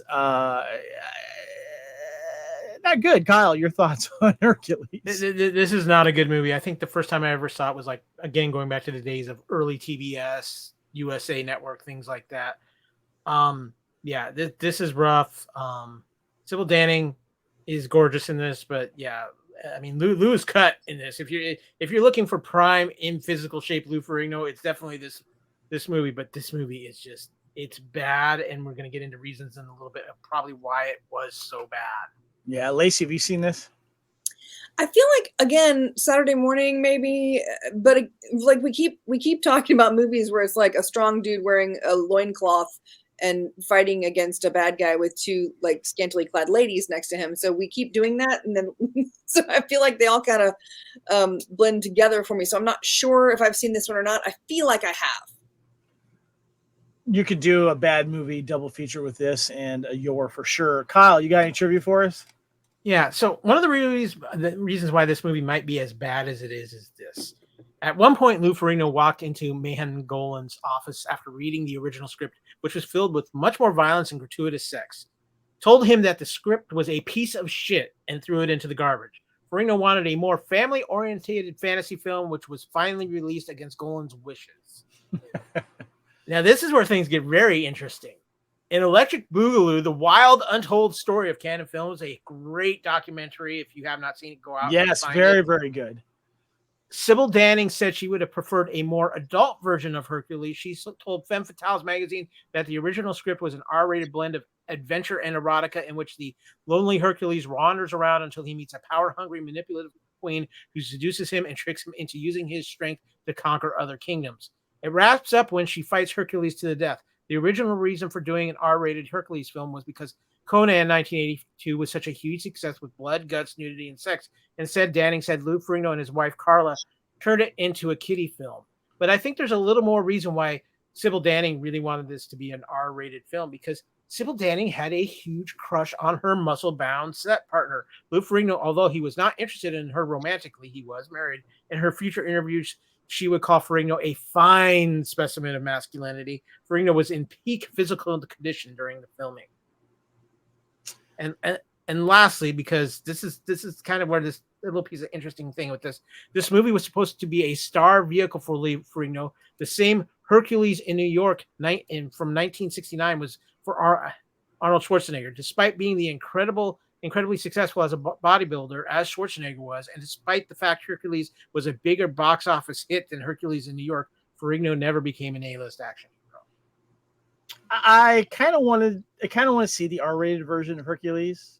To be honest with you, that would have been interesting. But yeah, as it came out and what was delivered was not good. But yeah, Lou Ferrigno definitely looked cut. So. All right, guys, next we are getting into September of 1983. And this is my birthday month, so I find this fascinating. And the first film we're going to talk about is Revenge of the Ninja, made over $10 million, 400 years of training in the art of the sudden death, unleashed on a 20th century America. Revenge of the Ninja. Director Sam Furstenberg, and if you are a B action or canon film fan, you will know who that guy is. After ninjas killed his family, Chow and his son Kane come to America to start a new life. He opens up a doll shop, but is unwittingly importing heroin in the dolls. When his friend betrays him, Cho must prepare for the ultimate battle. And I got my ninja trilogy here on DVD, of course, with Enter the Ninja, Revenge of the Ninja, and Ninja 3 Domination. Stars Sho Kosugi, Keith Vitale, and Virgil Fry. Kyle, I know you know Revenge of the Ninja. Oh, come on. Between the love of ninjas from G.I. Joe and the amazing amount of ninja films that ran through the early to mid 1980s. American Ninja! The ninjas were where it was at. I mean, you always had that one dude in school too had that throwing star belt buckle. Or you were in metal, or when you were in metal class and you weren't supposed to make ninja stars, but you did behind your instructor's back. Yeah. I mean, again, this ninja, particularly the Sho Kosugi ninja trilogy is corny, but it's so much fun. And I can remember a time when people would be like, "Oh my god, you can't watch. You're too young to watch this. This is too violent and all this stuff." And I'm like, "Yeah, no, you found this as soon as you got the cable box and you made sure you found this. HBO free weekend, anybody?" Oh, I know, right? Yeah, I mean, he did American Ninja 2, American Ninja Avenging Force, Breaking 2, Electric Boogaloo, Ninja 3 Domination, Sam Furstenberg in Delta Force 3, Cyborg Cop, the sequel. You know, he was kind of like your B movie action director hero. Lacey, Revenge of the Ninja. What are your thoughts? Yeah, I know I've seen it. I've seen all of them. I know I've seen all of them, but I couldn't tell you what happens in which one. Gotcha. You know what I mean? Because they all kind of blend together after a minute. But yeah, I mean, fun popcorn. Yes, absolutely. Kyle, you got some trivia? I do. This film was originally to be shot in Los Angeles, but the necessary permits, police protection, fire marshals, and myriad of logistical fees would be taking up a bigger and bigger part of the film's budget. The Utah Film Commission was trying to get Canon Films to start producing films in their state, and a representative promised no permits, location fees, or union deals, as well as lower salaries for local crews. The commission assurances persuaded Canon to switch filming to Salt Lake City. This is so much a Canon move; it's not even funny. I just when I read this trivia and I was watching this movie again, I'm like, it's in Utah. It's so funny. For those of you who don't know, Sho Kosugi is an actual ninpo practitioner and was also the movie's technical advisor and fight choreographer. Kosugi starred in numerous other 1980s ninja movies and appeared in each of the films in the Golden Globus Canon Ninja series, but playing different characters. Sho Kosugi actually even crafted many of the weapons in the film too, Kevin. He's a ninja legend, movie legend. We love Sho. All right, guys. The next film that we got here is Educating Rita. Made a little over $14 million in its theatrical run, and of course, poster's got some stuff on it. Frank Bryant is a professional of literature, and Rita is his newest student, a hairdresser who thinks Macbeth runs a local pub, and Hamlet is a place of eggs and cheese. He's a failed writer who has given up on his life. She's determined to change hers by getting an education. The more she loves to learn, the more he learns how to love. Young wife decides to complete her education and taking an exam. She meets an alcoholic professor who teaches her the value her own insights while still being able to beat exams. The change in her status causes friction between her and her husband. Directed by Lewis Gilbert, of course, starring Michael Caine, Julie Walters, and Michael Williams. I've never seen this film. I tried to find it. I never really wanted to see this film. I don't know. Kyle, have you seen Educating Rita?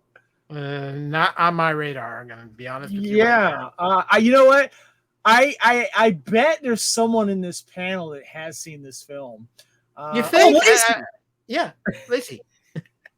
Yes, I have seen this film. I bet you have the Blu-ray with all the special features. You know what? I don't know if I have the Blu-ray of this one. I know I have a DVD of it. Or damn it. Yeah, I think I have a DVD. But no, it's a great movie. It's interesting and sweet, and there's a lot of, but the best thing I can tell you about this movie is to look up Graham Norton interviewing Julie Walters about her BAFTA for this film, because she won the BAFTA for this. And she tells the story, and while she tells the story, the first thing she says is, "You must pardon me, I was definitely in my cups." In other words, she had been drinking heavily at the ceremony.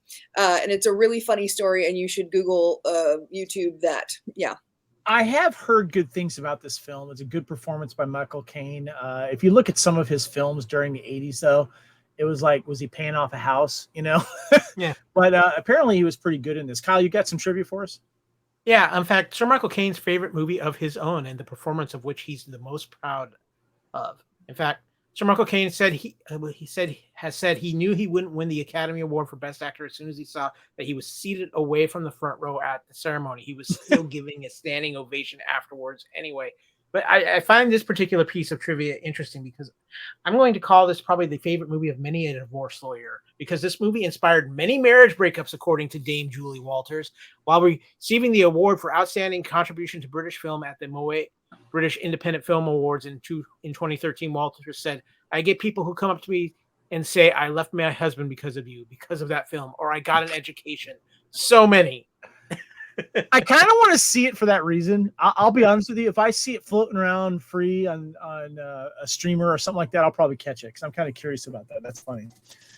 All right, guys. The next film we have is a movie that's always been on my radar. I've seen a few seconds of it from here and there. I was more actually familiar with the song that became a hit because of this film, and that is Eddie and the Cruisers. I have recently watched this movie for the first time. Look, I got the DVD right here. Check this out. Yeah, Eddie and the Cruisers right there. Sexy young Michael Pare. And we've got Tom Berenger in here as well. Eddie Wilson had it all. He had genius vision and the hottest rock and roll band in the country. Rebel, rocker, lover, idol. Vanished. Eddie and the Cruisers. They say rock and roll never dies, but one dark night in 1964, Eddie Wilson's car went off a Jersey bridge with the troubled rock idol at the wheel. His body was never found despite a massive search. 20 years after the lead singer of Eddie and the Cruisers disappeared, the band's songs are hotter than ever. And renewed interest in the band leads television reporter Maggie Foley to pursue a tantalizing mystery. What if Eddie is still alive? Directed by Martin Davidson, stars Tom Berenger, Michael Pare, Joe Pantoliano, and what's her name? Trying to blank here, guys. Help me out. Diane Lane? No. Ellen Barkin. Ellen Barkin. Thank you. Had a brain fart there, guys. So guys, I watched this for the first time. This is a cool movie. Here's how dumb I am sometimes. I mean, I know a lot of movies. I know a lot of crap about a lot of movies. And I posted on social media that I watched this for the first time. And my friend David would say, "Wow, it's the first time you watched it." I said, "Yeah, man." And then you watch the end of the film, and spoiler alert, there's a bearded Eddie watching the video or the news about his, he could possibly still be alive, or this documentary. And at the end of the film, I'm going, "Man, I wish they made a sequel." And my buddy David replies going, "Yeah, dude, they made a sequel." I'm like, "Really?" Eddie lives. And then I go on to like eBay, and then there's like an Eddie and the Cruisers 2 like double feature DVD or Blu-ray that I could have got. And I found this at a local thrift store. I'm like, "Oh, I want to see this film. We're going to be talking about it." So now I got to see the damn sequel. I didn't realize there was a sequel. Lacey, I feel dumb. I have the dumb. No, it's okay. We all learn at different paces in different areas. I don't have the same knowledge that you do about all kinds of different things. You mean crappy movies? No, I mean, like well, that's the thing. Like, I always defer to you guys about anything that involves, actual comics. I always defer to you guys. There's a ton of things but this is, I mean, let's face it, this is definitely more, eye candy for the ladies, so it's entirely reasonable that it passed you guys by. Yeah, Like, I saw it, and yeah. And and I hear the song on the dark. I hear the song on the dark side every now and then, and I'm like, okay, I know Great that's song. from the movie. So yeah, the Kyle, Beaver what's that, Lacey? It's the Beaver Brown Band did all the music, and they actually relate the soundtrack. I have the soundtrack. It's a really good soundtrack. Yeah, it's a great song. Kyle, your thoughts on Eddie and the Cruisers, and have you seen the sequel? I have seen the sequel. I actually really what inspired me to see this movie was I've talked about the show before on some other things. There was an old show on Nickelodeon called Lights, Camera, Action, and they actually talked about this movie. And the interesting thing about this movie, and Lacey, let's see if you remember this. When this movie first came out, there was a lot of people who thought this was an actual documentary. Yeah, like this was based off of a true story thing, and it became a thing for a while with this film. And I enjoy this film a lot. I think it's a very good film, and Eddie Lives is a decent film as well. But I mean, you had amazing music, just the feel of the movie. How it to me, there was somebody sitting somewhere about 10 years later who was working for VH1 watching this and going, behind the music, I've got it. That's what this felt like. I'll be honest with you guys. I thought this was based on a real story. I thought that there was this guy that died and was presumed dead, and he was still around. And I feel like this is like rock and roll legend. Like this was based off of another real rock and roll thing. And come to find out that I think this was the legend that kind of made people think about that. What if so-and-so died and is still alive? And I was one of those people that thought this was based on a real thing. And that tells you how good this movie is, because it was that convincing to a lot of people. There was a rumor, there was a conspiracy theory that this was based on the fact that only 2 people saw Jim Morrison's body when he died. And everybody was like, oh, well, he's actually still around because he can just blend in and he doesn't want to be famous anymore. So there was a kind of a conspiracy theory going on about that time saying that it was about him. Well, there is a Blu-ray double feature with both these films, with Eddie and the Cruisers and Eddie and the Cruisers 2, Eddie Lives, and it's only $14.99 on multi-regional format. So that's the one. So yeah, I got to get this now. By the way, Joey Pants is in this. He plays the former, manager. And Joey Pants is making his rounds here in the 83 films and stuff like that. But I really enjoyed this. But I think the standout for me is Tom Berenger, because he kind of, he was in the band for a while. He became the keyboard player reluctantly. And the female girl, the girl that's the female member in the band, I'm forgetting her name. She was good too. She kind of had a romantic thing going on with him. And it wasn't until later he gives up music and becomes a teacher that he sought out because of the history. And one of the other band members has kind of gone on to do a solo career. And I find the story fascinating, and I would kind of like to see a modern day version of this. I think it'd be really, really cool. Kyle, you have any trivia for us? Yeah, Rick Springfield lobbied for the role of Eddie Wilson, but director Martin Davidson, who had purchased the rights to the novel, didn't think he would be convincing as anyone other than himself. While he might have been great in the role, Davidson said he wouldn't have spanned the history of the missing musician. Lacey mentioned it. The band that actually plays the music is John Cafferty and the Beaver Brown Band. Michael Tunes Antunes is a real sax player in the band. You'll love this, Kevin. The Fender Stratocaster guitar used by Michael Perret as Eddie Wilson in the concert scenes formerly belonged to John Lyon, a technical consultant for the movie. Lyon is better known as Southside Jimmy Lyon, the leader of the New Jersey Shore band, the Asbury Jukes, and longtime friend and frequent collaborator of Bruce Springsteen. Finally, the movie. I was just going to say, I wonder where that guitar is now. It's probably worth something. Yeah, I'd be interested. I wouldn't be surprised Michael Perret doesn't own it. I just wouldn't. John Lyon probably. I mean, it was probably just used for production, and he took it home. It could be. The movie was initially a box office flop, and yeah, it flopped bad, but it became a big-time cult classic after airing on cable. The feature single "On the Dark Side" was a top 10 hit in 1984. Two things. Every time I think of the Beaver Brown Band now, I think of the movie The Other Guys. I don't know if you guys remember that comedy with Will Ferrell and Mark Wahlberg. And so every time I think of Beaver Brown, I think of that movie. But also too, Remember the early days of DVD when the special features were original theatrical trailer, English stereo surround, and French and Spanish language subtitles? Yep. And my other favorite was widescreen authors' biographies and filmographies. Remember when filmography was like a big feature? Mm-hmm. Or like character profile still slideshow or something funny like that. Yeah. But I'm gonna. I think I'm gonna try to get the double feature. You said you have the Blu-ray. I do. It's just a straight double feature. I can't remember. I know I had the Blu-ray. I know I had the DVD first.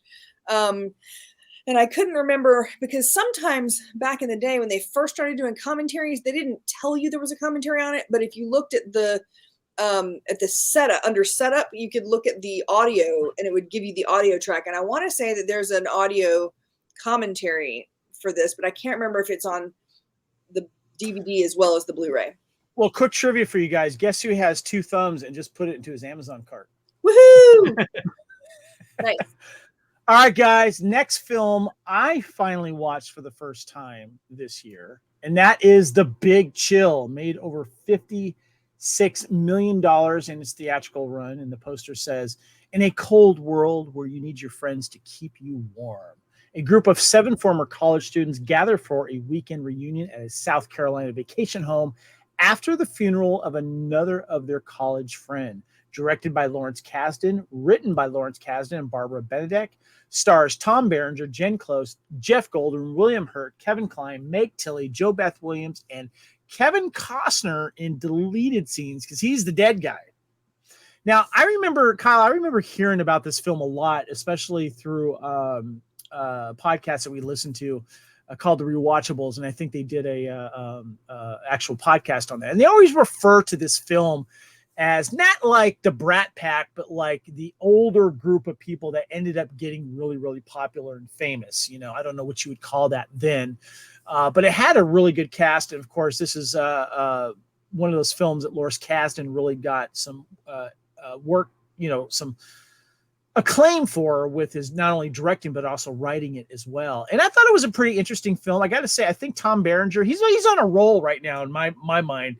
And I thought he was the one that becomes famous. He's like the star, the television series guy that was like has now made it famous. And there's some interesting little things. And I also thought that Meg Tilly was also very good in this. She was very young in this. But I thought it was pretty good. I'm surprised it's taken me so long to finally watch this. Lacey, your thoughts on The Big Chill? I loved The Big Chill. It's number 2 for my Lawrence Kasdan films. What's number 1? Grand Canyon. Damn it, I would have said Silverado. Silverado, amazing. But this would probably tie for me with my second place for Silverado. Yeah. I dug it. It was good. It was a lot of I think I saw it before I was adult enough to understand all the stuff. Yeah. But then I've seen it since then. When I hit like my 30s and I saw it, I was like, oh, this makes so much more sense now. These people are all crazy, and I know every one of those people in real life. Like, I know like all of these people. I've met them in real life. I know these people. I've hung out with them. Yeah. Kyle, have you seen The Big Chill? I've seen The Big Chill. It's probably been about 10 years since I've watched it. It is definitely one of those movies. I don't think you can really understand it or appreciate it until you've reached a certain age or a certain point in your life. Good point, Kyle. Excellent point. Yep. If you try to watch this when you're in your teen or college years, you're just not going to identify with all the message that it's trying to give you. I think when you have had that experience to have the same perspective as of what's going on here, then you understand it and you appreciate it so much more. It's St. Elmo's Fire 15 years later. Basically, yeah. That's a great call there, Lacey. Yeah. Kyle, you got a couple trivia for us? Yeah, the main cast members lived together for a few weeks before filming began. Kevin Kline met his future wife, Phoebe Cates, when she auditioned for the part of Chloe, which eventually went to Meg Tilly. Kevin's new hero, actor Tom Berenger, described this film as being about that period in life when you're beginning to realize you have limitations, that you will never accomplish certain goals and dreams. Suddenly, you know you're not a kid anymore. You talked about this too. There's flashback scenes with Kevin Costner as Alex Marshall, which were filmed but then cut out of the movie. Costner is still visible as the body being dressed at the beginning of the film.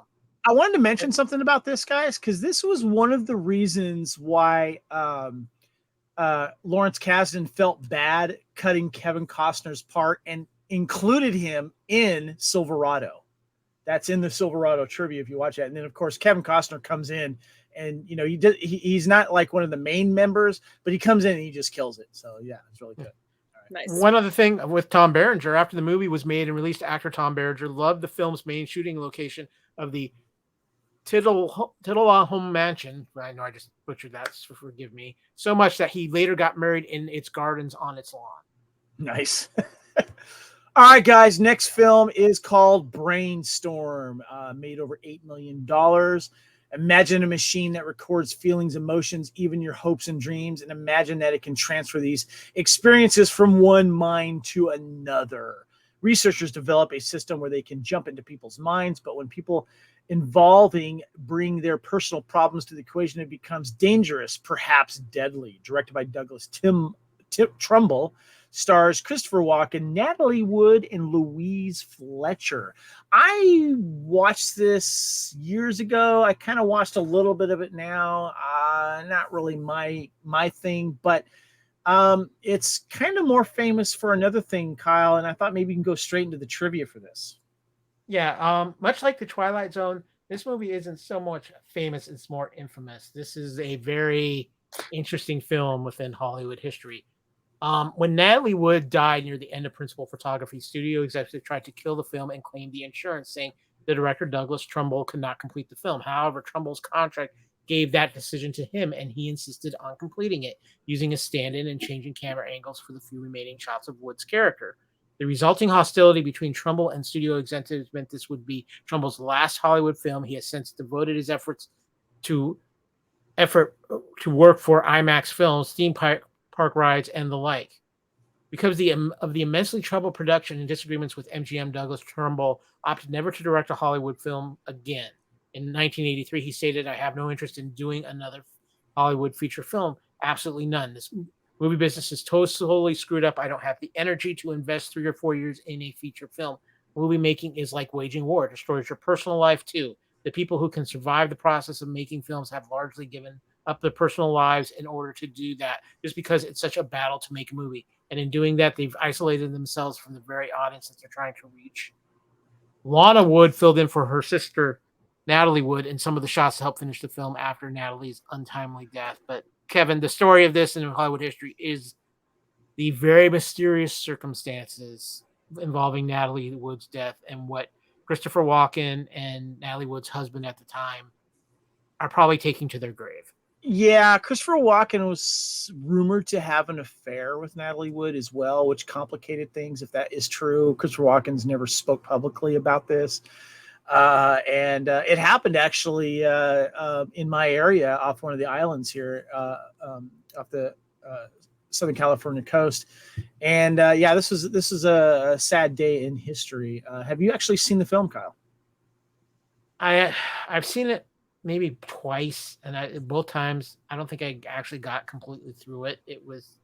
It's not a great film.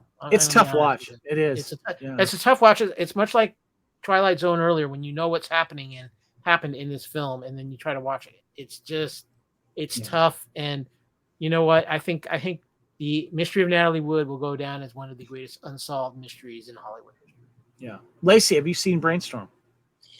No, I think that it reminded me too much of Scanners, and I remember Scanners being like a horror movie. So this to me looks kind of like a horror movie, like the poster looks horror movie kind of type or whatever. So I think I opted not to see it just for that reason. But also, wasn't this movie supposed to be released in like 19? It was like a couple of years delayed in the release because of all the arguing, right? But she died in 1981. Yeah, I think so. 81, 82. Yeah, so we covered that. Yeah. Yeah. All right, guys. Next, we've got a film called Beyond the Limits, and original title is called The Honorary Consul. Only made almost $5 million in its theatrical run here. Stars Michael Caine and Richard Gere, and the poster writing says the first time he saw her, she was a prostitute. The second time, she was his best friend's wife. The third time, she was his. And by the way, I got a comment on the poster here. You see sexy Richard Gere laying in the bed and this woman, right next to him. And you see this picture of the mirror. And at first I thought it was a picture of Michael Caine, but it looks like he's in the reflection in the mirror. It's a really weird poster. And the IMDb synopsis says, during the dirty war in Argentina from 74 to 83, a half-English doctor in Argentina befriends the police, the rebels, and the alcoholic honorary British consul, whose Latino wife he seduces. When the consul is mistakenly kidnapped by the rebels, he must pick a side. Directed by John McKenzie, stars Michael Caine, Richard Gere, and Bob Hoskins. Guys, I couldn't find this movie anywhere. There was some overseas released. Honorary Consort was the original title, and it's under that title, but not too expensive for me to try to watch and order this and watch it. I couldn't find it anywhere. I think I watched the trailer and stuff. It seems like this was a run of Richard Gere doing sexy Richard Gere roles where he takes off his shirt. Lacey, have you seen this film? No, I have not. I would have been 10 when this came out. So, and I don't feel like this was one that was really, on TV later. Yeah. I don't know. I had never heard of it until the notes for this podcast came out. So, Kyle, what about you? Same boat as Lacey. Yeah. You got a little bit of trivia for us? Yeah, director John McKenzie spent 2 weeks in Argentina doing research for this movie. A day after he left, the Falklands War began. Falkland Wars. What a great time to get out of that country. Production moved to Mexico instead. Yeah, you think? Sir Michael Caine was nominated twice in the same year for the 1984 BAFTA Best Actor Award, both for this movie and Educating Rita, but Caine won for the award for the latter. Richard Gere left the production shoot of Breathless in 1983 right away to go and work on this movie after principal photography was completed on that movie. So he was a busy boy. All right, guys, that is it for the movies of August and September of 1983. We do have a few movies of mention in the cutting room floor. Just thought I'd throw them out there. And that is The Young Warriors, Death Stalker, which has a very cool, painted cover, and you would probably see in your VHS cover. Striker, and that stars, by the way, that one stars people I don't know. Them. Okay. Ernest Borgnine's in Young Warriors, by the way, and Richard Roundtree. And then we have, what do we have left here? Turkey Shoot, starring, who is it? Steve Railsback, Olivia Hussey, Turkey Shoot. Anyway, for obvious reasons, these were hard to find and are on the cutting room floor. Kyle, quick comment. I just have a quick question for you guys. Last Plane Out, which stars Jan Michael Vincent. Jan Michael Vincent, good actor or just got to fly a really cool helicopter? Fly a really cool helicopter. Yes, definitely. I don't think I've seen his work to know the answer to that or have an opinion for that. All right, guys. Top grossing movies of 1983. Any of these films that we discuss make it into the top movies? Yes, Risky Business did, guys. Risky Business made it in here, and we'll go over the what was that? Oh, it made it. It squeaked at number 10 with a little over $63 million, guys. All right, guys, we're going to go ahead and wrap things up here. This is Time Warp 1983. It's been part 5 discussing the movies in August and September of 1983. Good rundown here, quite a bit here. And let's go ahead and wrap things up here.